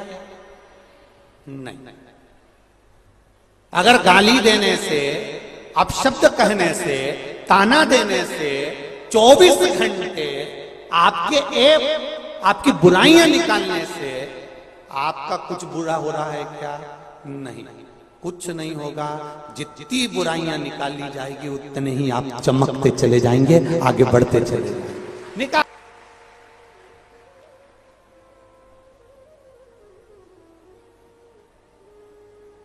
निकालो। एक कथा आपको पहले सुनाई थी। एक राजा के शरीर में रोग हो गया, शरीर की चमड़ी टपकने लगी, कौड़ का रोग हो गया, पूरा शरीर गलने लगा। राजा बड़ा दुखी हो गया, डॉक्टरों को दिखाया, वेदों को दिखाया, पर आराम नहीं लगा। आखिरी में डॉक्टर के यहाँ से दिखाते दिखाते जब थक गया, तब वो फिर गया अपने गुरुजी के पास में। गुरुदेव, मेरे शरीर में रोग हो गया है, मैं बीमार पड़ गया हूँ, मेरा शरीर गल के नीचे गिर रहा है, मेरा शरीर टपक रहा है, गुरुदेव कुछ कृपा करो। गुरुजी ने कहा, तेरा बड़ा भाई था? हाँ। बड़ी भाभी? हाँ। बड़ा भाई तो मर गया, पर भाभी है?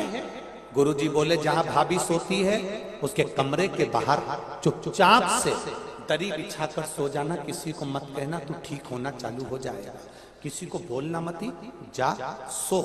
वो रोज जाता, दरी बिछाता, सो जाता, रोज जाता, दरी बिछाता, सो जाता। एक नौकरानी ने देख लिया, नौकरानी ने दूसरी नौकरानी से कहा, उसने तीसरी से कहा, चौथी से कहा, पूरे नगर में बात फैल गई, राजा इतना बड़ा खोड़ला है कि अपनी भाभी के कमरे में जाकर सोता है। लोगों ने अपशब्द कहना चालू कर दिए, ताने देना चालू कर दिए, गालियां देना चालू कर दी, आड़ा टेढ़ा बोलना चालू कर दिया। धीरे धीरे धीरे धीरे राजा का शरीर ठीक हो गया। गुरुजी के चरणों में जाकर बोला, गुरुदेव मैं ठीक हो गया, मैं ठीक। पर गुरुदेव, सारे डॉक्टरों की दवा काम नहीं आई, आपने केवल भाभी के कमरे के बाहर सोने का बोला और मैं ठीक हो गया। ऐसे कैसे हो गया? गुरुजी ने कहा, राजन तेरा पाप बहुत बढ़ गया था, उस पाप को कम करवाने के लिए पूरे नगर में तेरी बुराई करवाई है।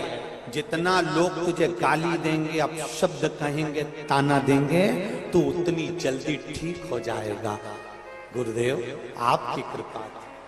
कोई बुराई करे, अपशब्द कहे, ताना दे, गाली दे, आड़ा टेढ़ा बोले, जितने आड़ा टेढ़ा बोलना बोलने दो, जितना अपशब्द कहना कहने दो, जितनी गाली देना देने दो, जितनी गलतियां निकालना निकालने दो। आप अपनी मस्ती में आगे बढ़ते चले, बढ़ते आप उन्नति की सीढ़ी पर बढ़ते चले जाओगे। गाली देने वाला, ताना देने वाला, अपशब्द कहने वाला अपने आप नीचे नीचे नीचे नीचे दबता चले जाएगा। कितनी बार बुराई करोगे, कितनी बार अपशब्द कहोगे, कितने बार ताने दोगे? व्यक्ति एक बार देखेगा, दो बार देखेगा, तीन बार देखेगा, चौथे बार लोग ही कह देंगे इनकी तो आदत पड़ी हुई है गाली देने की, अपशब्द कहने की, ताना देने की। आग लगे बस्ती में, जरा अच्छे से बोलो रे धान का कटोरा वाला, आग लगे बस्ती में और अपन रहो क्या, किसको रोइए, चादर तान के सोई। और जो जितना जितना आड़ा टेढ़ा बोले उसके सामने उतना जोरदार सुरमा लगा के चलिए, उतने क्यों बोल तो बोल, अपने कई दिक्कत। मैं तो चली वृंदावन राणा, मेरे तो भाग जगे, तेरे महलों में आग लगे, मुझे क्या करना। क्या करना उसने?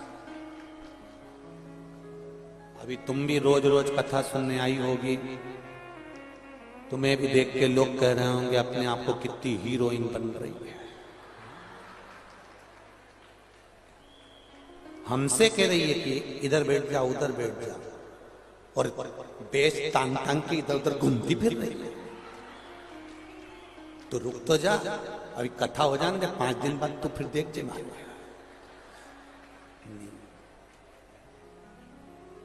कुछ नहीं कहना, उसने बोल दिया, बैठ गए। शिव महापुराण की कथा 5 दिन की हो गई। किसी के मन में कोई भेद हो, कोई विवाद हो, कार्यकर्ताओं के मन में एक दूसरे के प्रति कहीं कोई गलत बात आ जाए, तो शंकर जी की कथा जैसी पूरी हो, अक्षतम केशवम जैसे ही हो, वैसे ही कह देना मैंने 5 दिन की कथा का जो भी पाप कर्म हो, कहीं गलत बोल दिया हो, गलत सोच लिया हो, गलत विचार कर लिया हो, सब छोड़ और फिर वापिस मेरा ध्यान का कटोरा एक हो जाए, ऐसा करता बस, और कुछ नहीं।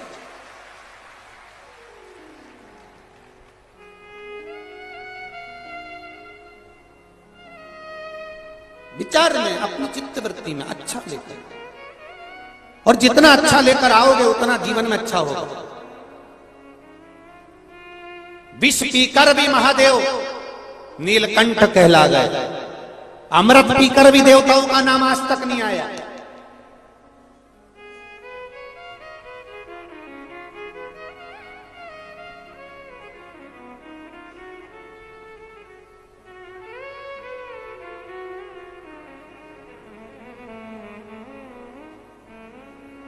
पीछे बैठोगे तो सुख में रहोगे, आगे बैठोगे तो थोड़ा तकलीफ में रहोगे।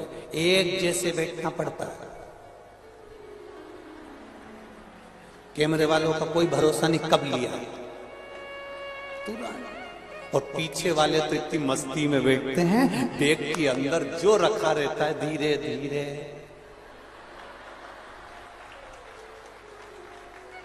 तो कुतुर कुतुर धीरे धीरे, और इनने देख लिया भजन आया, और भजन में ही नहीं आया।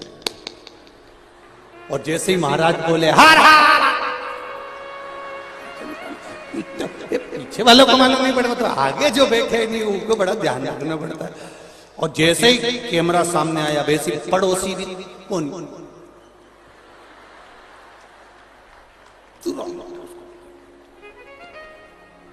चुप चुप,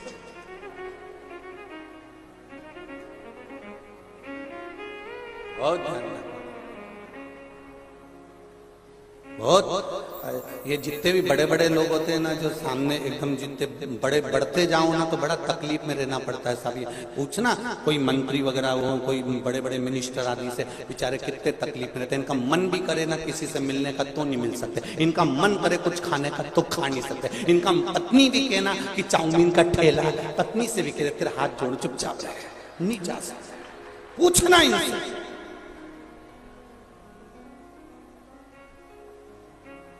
हम हमारी के ट्रेन में बाथरूम के लिए भी नहीं जा सकते, वहीं कैमरा लेके खड़े। ये अब बाथरूम का गेट बंद कर रहे एक सेल्फी, तो हम भी कहते बंद तो कर ले, ये पहले बंद हो जाए फिर सेल्फी ले। अब बहुत छोटे रहिए, बहुत छोटे। जो ज्यादा बड़ा होता है उसको बहुत सुनकर चलना पड़ता है। घर में 2 बहुएं होती है, एक बड़ी एक छोटी। बड़ी को बहुत संभल कर चलना पड़ता है, संभाल कर परिवार चलना पड़ता है। छोटी काम करे तो ठीक, नहीं करे तो ठीक, अपने कमरे में जाके सो जाए तो ठीक। सास से कहो कि वो छोटी काम नहीं कर रही तो एक ही बात कहती है, अभी छोटी है। और बड़ी अगर ऐसा कर दे तो तू तो अक्ल है ना तेरे में, तो तू तो बड़ी है ना, तू तो समझदार है ना। शादी घर में और बड़ी बहू पूरा काम करती फिर रही, और छोटी इतनी मेहंदी मंडवा के 4 तकिए पे हाथ रख के यूं पड़ी। और जब मेहंदी मनमुंडा गई, तैयार होके शादी में आगे गई, सारा घर का फैलारा बड़ी वाली उठा रही और छोटी जाके सबसे पहले पानी पतासा छक्का खुआ के और घूमती फिरती बात करती, अपने पति के साथ फोटो वोटो खिंचवा ली। और एक बेचारी काम में लगी रही। जो ज्यादा संभालने में लगा रहता है उसकी जिंदगी पूरी संभालने में निकल जाती है। इसलिए छोटे बनने में फायदा है। जितने छोटे बनोगे उतना मेहंदी उतना एंजॉय। नहीं बनना अपन को ज्यादा बड़े, ना ज्यादा विद्वान बनो, ना ज्यादा ज्ञानी बनो। मेरे राम जी महाराज भी अपने गुरु जी के दरवाजे पर पढ़ने के लिए गए थे।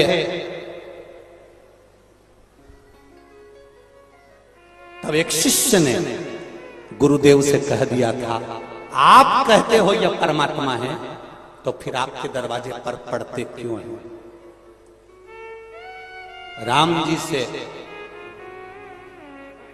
राम जी सामने बैठे हैं और शिष्य कहते हैं, गुरुदेव आप कहते हो यह परमात्मा है।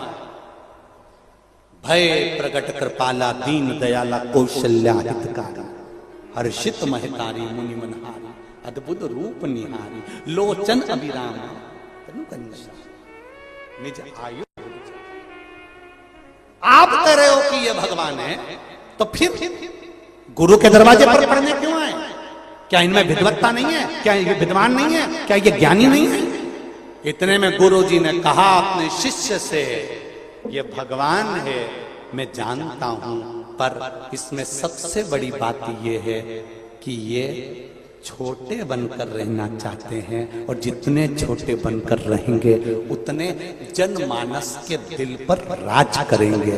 इसलिए राम जी लंका गए तो शबरी के दरवाजे पर जितने वन में लोग रहते थे, जंगल में रहने वाले के एक के घर पर, एक के कुटिया में मेरे राम जी महाराज गए। छोटे बनकर आप सबके द्वार पर जा सकते हो, बड़े बनकर नहीं।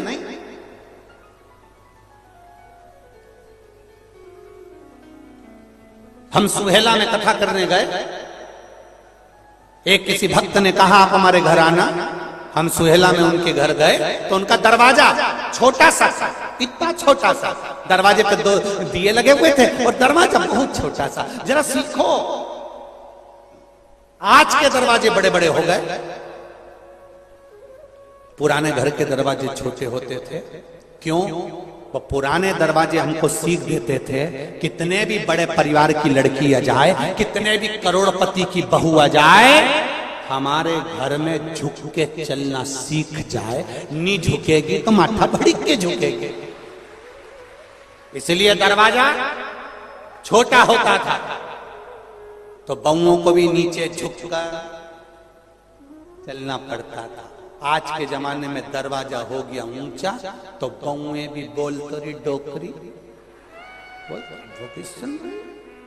दरवाजा ऊंचा है। दरवाजा नीचा होगा तो वो सिखाएगा कि छोटे बनकर जियो, झुक कर जियो, नम्रता में जियो। जितने छोटे बनकर जियोगे उतनी जिंदगी को खुशमय जी सकते, उतने आनंद में जी सकते।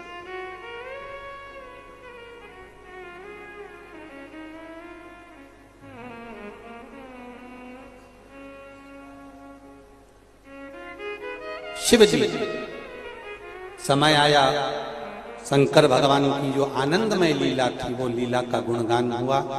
शंकर भगवान पर गौ माता के दूध का अभिषेक हुआ जिससे उनका विष की तपन कम हो जाए। शंकर जी को जो दूध चढ़ाया जाता है वो विष की तपन को समाप्त करने के लिए चढ़ाया जाता है। शिव जी को जो दूध चढ़ाया जाता है वो हमारे घर की तपन को भी समाप्त करने के लिए चढ़ाया जाता है।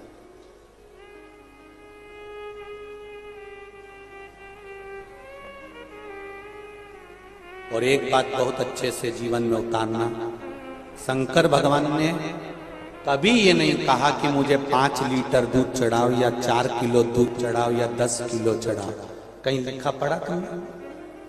कहीं पढ़ा हो तो जरूर बताना कि शंकर जी ने कहा कि मुझे 10 किलो चढ़ाओ कि 11 किलो चढ़ाओ। शंकर जी को अगर दूध चढ़ाना है तुम्हारे घर में ज्यादा नहीं है, एक कटोरी में भी थोड़ा सा 4 बूंद का दूध भी अगर आपके पास में है और पानी के लोटे में डालकर अगर आपने शिव को चढ़ा दिया है तो शिव उसको भी स्वीकार कर लेते हैं। शंकर भगवान ये नहीं कहते कि मुझे इतना देना, शिव कहते थोड़े में भी मेरा स्मरण हो सके। शिव जी को ज्यादा नहीं चाहिए।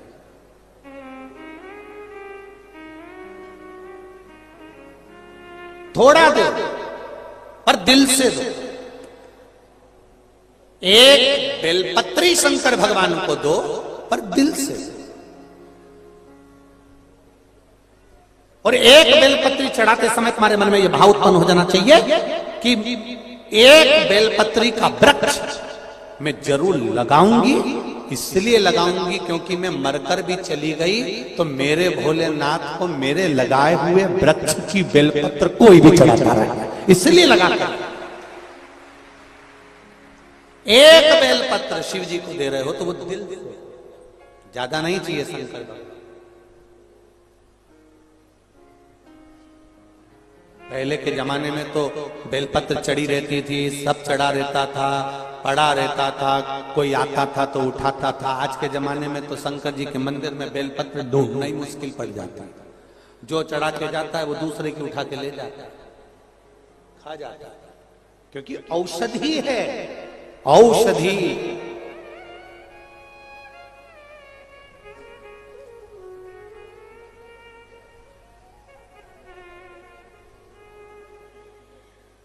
दिल में शिव को बिठा। समय आया, आगे वर्णन आया कि एक अंधकासुर नाम का बालक जन्मा शिव जी के नेत्र के अश्रु से, और वो जो बालक जन्मा था वो बहुत उत्पाती था, इसलिए उसको समुद्र में डाल दिया गया था। उसका नाम अंधकासुर हो गया। अंधकासुर ने भी ब्रह्मा जी से वर मांग लिया था कि वर दीजिए, जिस दिन मैं अपनी माता को गलत दृष्टि से देखूंगा उस दिन मेरे प्राण चले जाए। पराये धन को और पराई स्त्री को कभी भी गलत दृष्टि से मत देखो।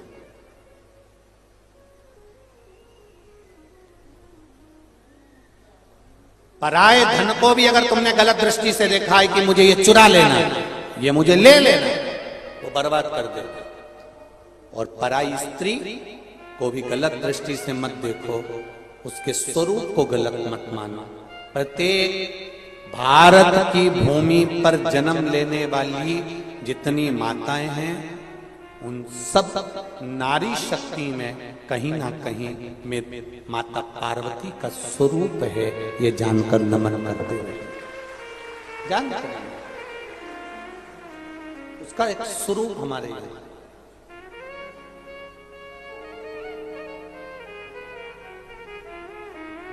महाराज अंधकासुर ने अपने दूतों से पूछ लिया कि मेरे को विवाह करना है, सबसे सुंदर नारी कौन है, उससे मैं शादी करूंगा। सबसे सुंदर स्त्री, सबसे सुंदर नारी, सबसे सुंदर कन्या। इतने में अंधकासुर के पार्षदों ने कह दिया, दूतों ने कह दिया, जो बहुत सुंदर थी उसको तो शंकर जी लेकर चले गए, तो क्या हुआ? शिव तो बूढ़े हैं, उनके जन्म का कौन को मालूम कि कब जन्म हुआ तो कब मृत्यु होगी। राम जी महाराज प्रकट हुए, उनके शरीर छूटा। भगवान कृष्ण का जन्म हुआ, उनका शरीर छूटा। जितने देवताओं का चरित्र निकाल कर देखना है निकाल लीजिए, जो जन्म लिया वो मरा, उसके प्राण गए। चाहे आप रामकृष्ण परमहंस, चैतन्य महाप्रभु, ध्रुव, प्रहलाद, गौतम बुद्ध, महावीर स्वामी, ऋषभ देव जी, रविदास जी, मीराबाई, कर्माबाई, तुकाराम, जितने जन्म हैं उनके जाने का भी चरित्र है, पर कहीं ये चरित्र कहीं लिखा हो तो मुझे जरूर भेजना कि शंकर भगवान का जन्म हुआ था और शंकर भगवान प्राण भी छोड़े थे या मरे भी थे या प्राण छूट गए होंगे। वो ना तो जन्मा है और ना वो मरा है, वो तो स्वयं प्रकट है, इसलिए उसका नाम देवाधिदेव महादेव शंभू है। उसको लोग शंभू कहते हैं। शंभू का मतलब क्या होता है? स्वयंभू। शंभू का मतलब क्या? बोलो बोलो, जम के बोलो जरा। स्वयंभू। उसको लोग शंभू कहते हैं। स्वयंभू है, वो स्वयं प्रकट हुआ, ना जन्म लेता है ना वो मरता है। इसलिए अमरनाथ की गुफा में बैठकर भी अमर कथा सुना देता है। दुनिया में केवल एक है जो मरने वाले को भी गुरु मंत्र देकर, तारक मंत्र देकर उसको भी तार देता है। वो केवल देवाधिदेव महादेव है, क्योंकि मरे ही नहीं, प्राण छूटे ही नहीं, अजर अमर है, वो जाता ही नहीं। छत्तीसगढ़ की ये पावन धरा पर जो शिव महापुराण की कथा चल रही है, जितने श्रोता भाई बहन आस्था चैनल पर, फेसबुक, यूट्यूब पर कथा सुन रहे हैं और जितने छत्तीसगढ़ की भूमि पर सुन रहे हैं, मैं आपको नमन करता हूं। आपके भीतर का विश्वास इतना जाग चुका है, आपके भीतर का बल विश्वास इतना है कि आप जानते हो किसी को भटकाने की जरूरत नहीं पड़ती। आज के जमाने में किसी और वाला महाराज तुमको भटका देगा या संसार का कोई व्यक्ति तुम्हें भटका देगा। सब पढ़े लिखे हो, सब दो रोटी खा रहे हो, सब आनंद की जिंदगी जी रहे हो, तुम्हें मालूम है कि तुम्हारा अच्छा और पूरा किस चीज में है। इसलिए निवेदन है, शंकर के मंदिर में एक लोटा जल चढ़ाना कोई प्रपंच नहीं होता, कोई ढोंग नहीं होता, दिखावा नहीं होता। ये हृदय का विश्वास है कि शिव को प्रकट कर, ये आपका विश्वास। कई लोग कहते हैं शिव मंदिर में जाने का बोलते हो, आप गुरुजी बोलते हो कि शंकर जी के मंदिर जाओ, शंकर जी के मंदिर जाओ, शंकर जी के मंदिर जाओ। कभी नहीं बोलते कि शिव हो रहा, क्या करेंगे? अभी इतने सारे आ गए, सब हिल गए। तुम सियोर आते हो तो वहां भी हिल जाते हैं, कहां करोगे? आप कहते हो शिव मंदिर जाओ, क्यों कहते हो? हमारा एक निवेदन, हमने अपनी जिंदगी में बचपन में देखा, आपने भी बचपन में देखा होगा। जितनों ने बचपन में देखा है, इस कथा को सुनकर हाथ जरूर उठाना। एक चुंबक को दूसरे लोहे के साथ चिपका के रख दो, 2-4 दिन, 8 दिन, 15 दिन, फिर चुंबक हटा दो। जो लोहे का कण है ना, उसको फिर फेर के देखना, वो भी दूसरे को खींचना चालू कर देता है। किस किस ने देखा? जरा हाथ उठा। देखा सबने? ये चुंबक का गुण है, रखो। ये हमने बचपन में देखा, जो बचपन में देखा वो हमने इस व्यासपीठ से कहा। एक चुंबक दूसरे लोहे को चिपका लेती है, 15-20 दिन तक चिपका के रखने के बाद चुंबक को हटा दो, चुंबक का गुण उस लोहे में आ जाता है, फिर वो लोहा दूसरी चीज को खींचना चालू कर देता है। उसी तरह आप शिव रूपी चुंबक के पास जाकर चिपको तो आप स्वयं दूसरे को भी आप शिव की शरण में ला सकते हो। ये बल है आप, भक्ति ही आपके पास है, भजन ही आपके पास है। महाराज अंधकासुर के प्राण हरने के लिए माता पार्वती जी को जो गलत दृष्टि से देखा, पार्वती जी ने प्राण हर लिए। शिव जी ने काल भैरव के रूप में अवतरित होकर काल भैरव बनकर इस अंधकासुर के प्राणों को हरा। आगे जो चरित्र आया है, भगवान शंकर की पावन कथा का रस तत्व ग्रहण करते हुए वर्णन किया गया कि जीव की जो अनंतता आनंदता है वही शिव। 12 ज्योतिर्लिंग का चरित्र कहते हुए वर्णन किया गया सोमनाथ जी का। कहा कि चंद्रदेव को काया का जब रोग हो गया था, बहुत भटक रहा था, तब उस जगह पर भगवान शिव से प्रार्थना करी गई और सोमेश्वर महादेव के रूप में शंकर जी ने आकर काया ठीक करी। शिव जी का नाम सोमेश्वर महादेव पड़ गया। अगला वर्णन आया, मल्लिकार्जुन कार्तिकेय बाबा रुष्ट होकर गए, तो जब रुष्ट होकर जाते हैं तो शिव जी माता पार्वती जी के साथ में उनको मनाने के लिए जाते हैं। मनाने के लिए गए। भगवान श्री शैलम पर मल्लिकार्जुन के रूप में विराजमान। अगला वर्णन आया है, महाकाल दूषण नाम के राक्षस का संहार करने के लिए भगवान प्रकट। भगवान के प्रागट्य का कारण दूषण नाम के राक्षस का संहार।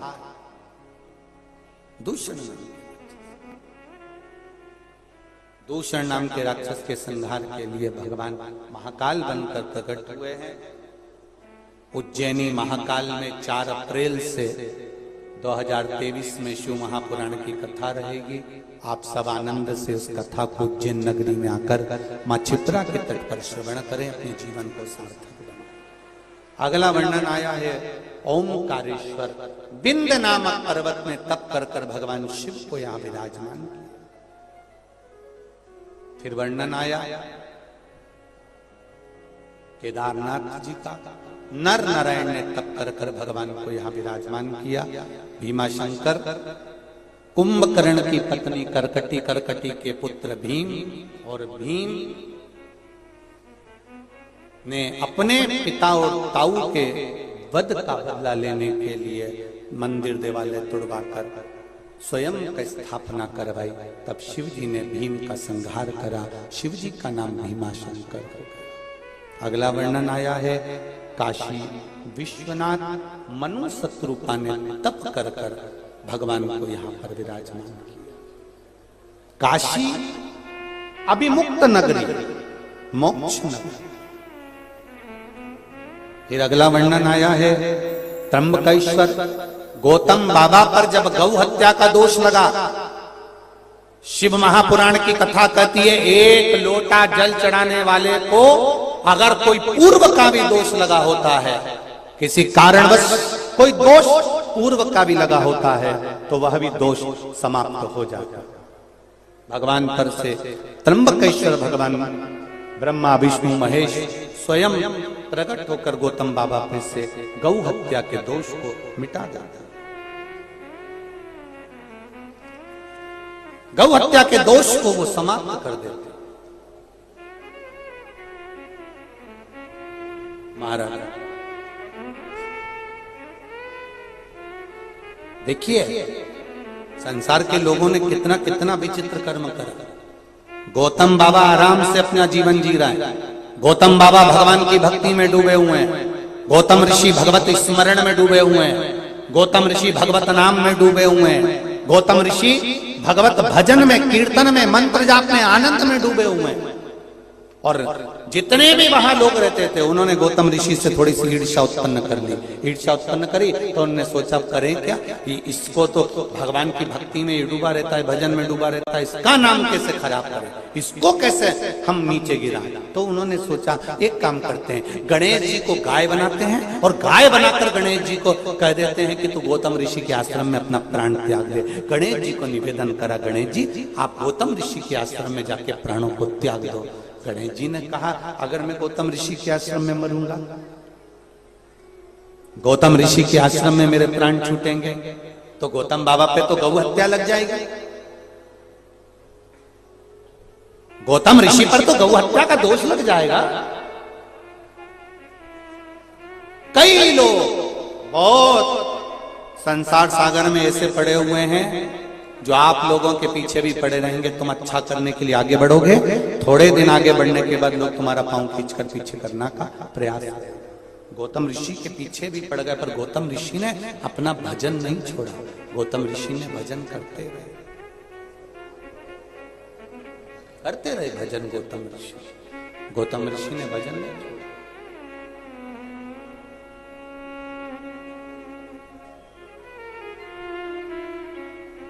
गौतम ऋषि की भक्ति बड़ी प्रबल थी।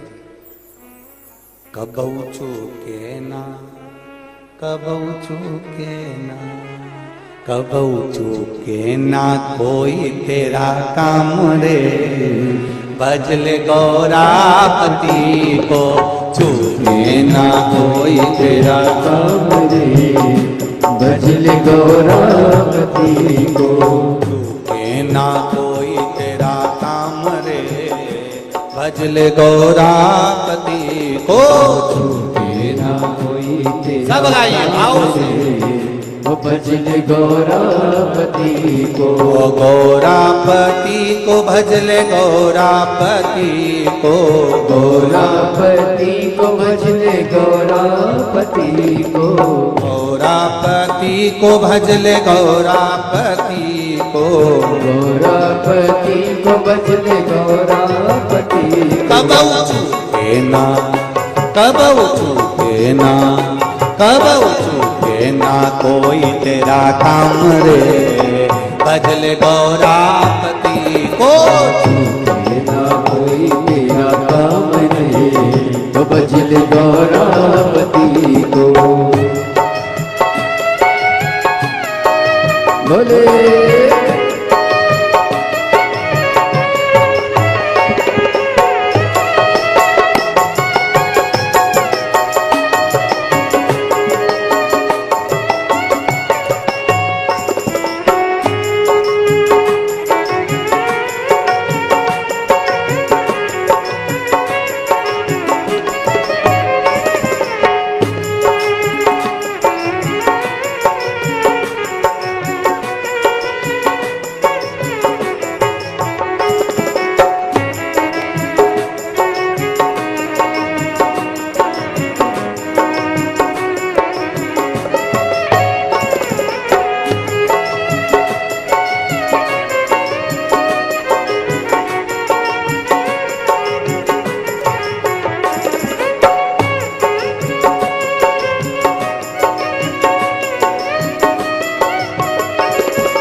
भजते, गौरापति को भजते, गौरापति को रघुवर भी भजते, गौरापति गौरापति को रघुवर भी भजते। अरे मिल गया हाजी मिल गया, ओ जी मिल गया लंका का राज रे, भजले गौरापति को। भजले गौरापति को, काम रे भजले गौरापति को। तेरा काम नहीं, वो भजले गौरापति को। अरे गौरापति को भजले गौरापति को, गौरापति को भजले गौरापति को, गौरापति को भजले गौरापति को, गौरापति को भजले गौरापति को। कबऊ चूके ना, कबऊ चूके ना, कबऊ चूके ना कोई तेरा काम रे, भजले गौरापति को। ना कोई तेरा काम नहीं, वो भजले गौरापति को। हरि बोल।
गौरापति को मेरे काना भी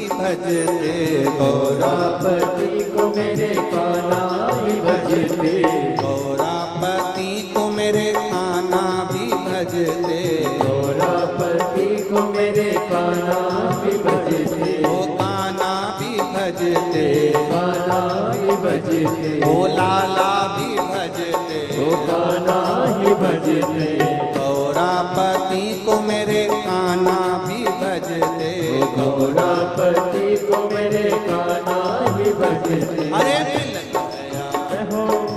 मिल गया ओ मिल गया द्वारिका का राज रे भजल गौरापति को मिल गया द्वारिका राज रे भजले गौरापति को मिल गया द्वारिका का राज रे भजल गौरापति को मिल गया द्वारिका राज रे भजले गौरापति को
गौरापति को विष्णु जी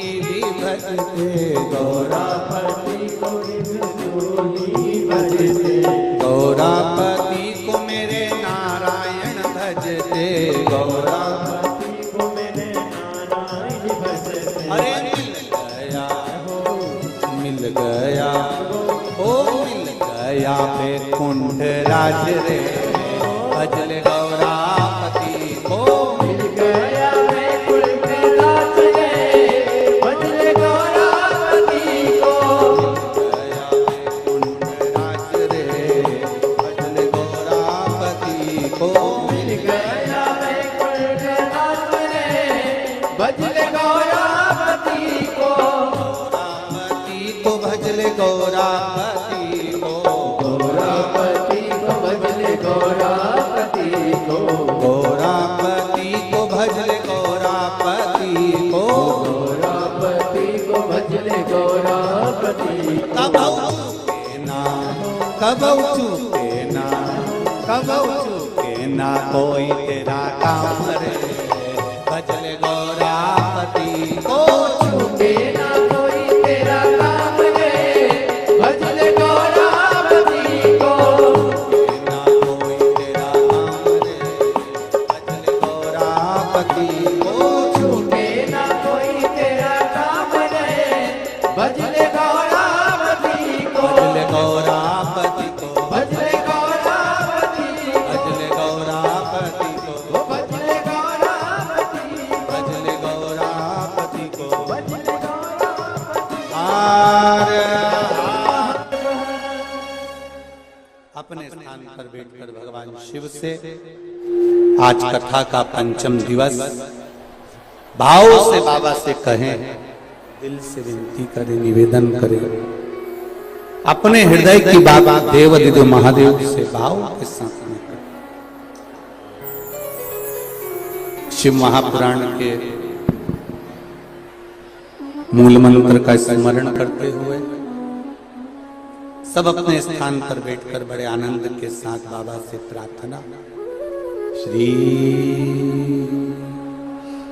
शिवाय नमस्तु, श्री शिवाय नमस्तु, श्री शिवाय नमस्तु, श्री शिवाय नमस्तु, श्री शिवाय नमस्तु। भोला सब दुख काटो ओ भोला सब दुख काटो। शिव शंकर जपो तेरी माला, भोले बाबा जपो तेरी माला। भोला सब दुख काटो मारा, ओ भोला सब दुख काटो मारा। वेश है मंगल मंगलकारी, वेश है मंगल मंगलकारी। शमशान वासी हमारा, शमशान वासी हमारा। ओ भोला सब दुख काटो मारा, ओ भोला सब दुख काटो मारा। शिव शंकर जपो तेरी माला, भोले बाबा जपो तेरी माला। भोला सब दुख काटो मारा, ओ भोला सब दुख काटो मारा। भगवान शिव से प्रार्थना दिल से हृदय से संपूर्ण विश्व में जो कष्ट है दुख है यह आप समाप्त। शिव कृपालु,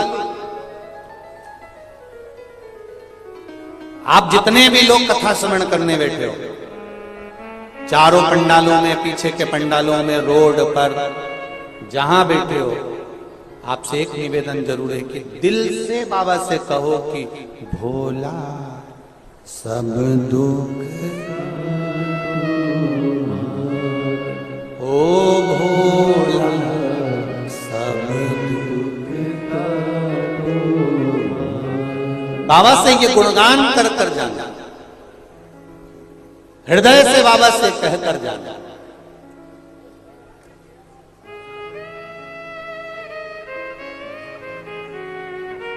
शिव की भक्ति मूल है, शंकर का नाम। कथा कहती है गौतम बाबा पर गौ हत्या का दोष लग गया। दुनिया के लोगों ने गौतम ऋषि को भी नहीं छोड़ा, गौतम बाबा को भी नहीं छोड़ा। गौतम ऋषि के लिए उन्हीं की कुटिया में गाय को भेज दिया गया, गणेश जी को गाय बनाकर, और उनके प्राणों को हरवाया। उनके जरा ध्यान देना,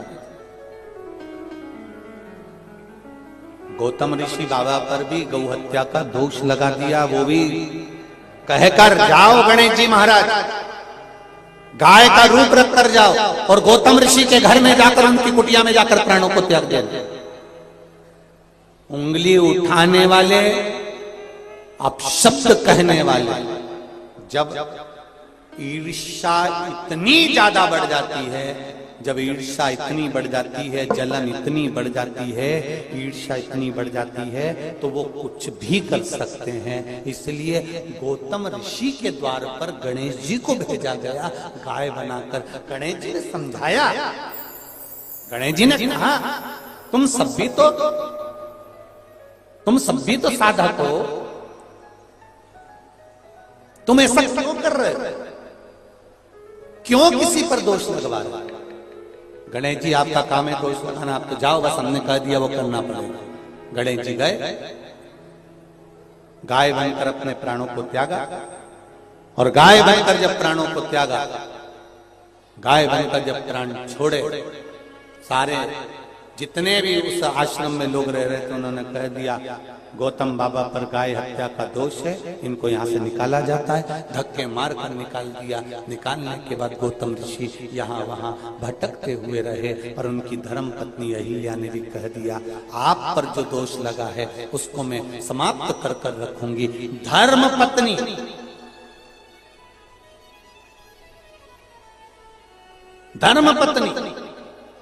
पतिव्रता धर्म का पालन करने वाली धर्म पत्नी आज गौतम ऋषि बाबा को गौ हत्या के दोष से मुक्त करने का प्रयास कर रही है। आपसे भी निवेदन है, धर्म पत्नी का पद कोई साधारण नहीं होता। आपकी मांग का सिंदूर वो बल रखता है कि कहीं से भी विजय प्राप्त कर कर आ सकते। आपकी मांग का सिंदूर वो बल रखता है कि आप कहीं से भी विजय प्राप्त कर कर आ सकते, उसमें वो बल है।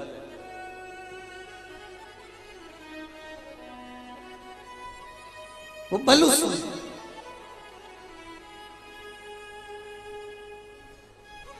गौतम बाबा की पत्नी से गौतम ऋषि जी ने कहा कि तू अहिल्या क्या कर लेगी?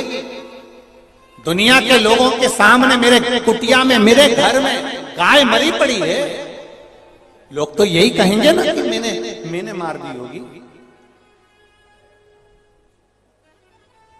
दुनिया के लोग तो यही कहेंगे कि मैंने मारा होगा।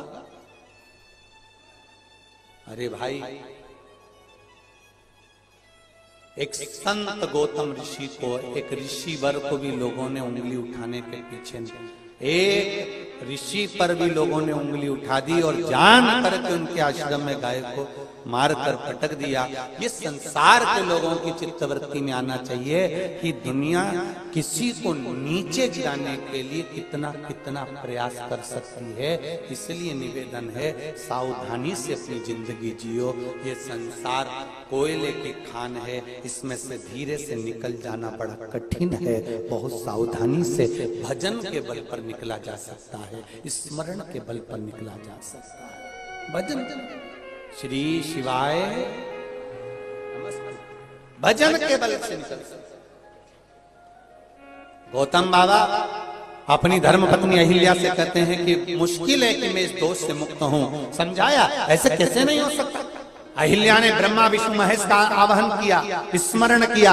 माता अहिल्या ने जब ब्रह्मा विष्णु महेश का आवाहन करा, स्मरण करा, उनके पूजन में तल्लीन हो गई, तब ब्रह्मा विष्णु महेश तीनों को आना ही पड़ा। ब्रह्मा विष्णु महेश तीनों को आना पड़ा और तीनों ब्रह्मा विष्णु और महेश प्रकट हुए। अंगुष्ठ की आकृति के बराबर उनका शिवलिंग का स्वरूप था तीनों का। तीनों ने प्रकट होकर आकाशवाणी के द्वारा कहा, अरे गौतम ऋषि पर जो गौ हत्या का दोष लगा है ये झूठा है।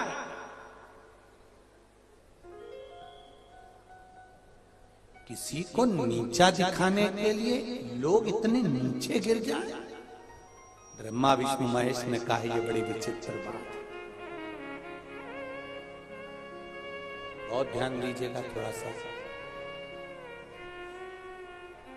गाली देने से पहले 50 बार विचार करना कि किसको गाली देना। अपशब्द कहने से पहले विचार करना कि किसको अपशब्द कह रहे हो। ताना देने से पहले विचार करना कि ताना किसको दे रहे हो, किसको दिया जा रहा है, वो विचार करिए। गौतम बाबा के लिए गौ हत्या से दोष से मुक्त करने के लिए भगवान ने त्र्यंबकेश्वर में अवतरित हुए। अगला वर्णन आया है वैद्यनाथ। रावण को लघु शंका लगने पर भगवान वैद्यनाथ जी के रूप में विराजमान। अगला वर्णन आया नागेश्वर।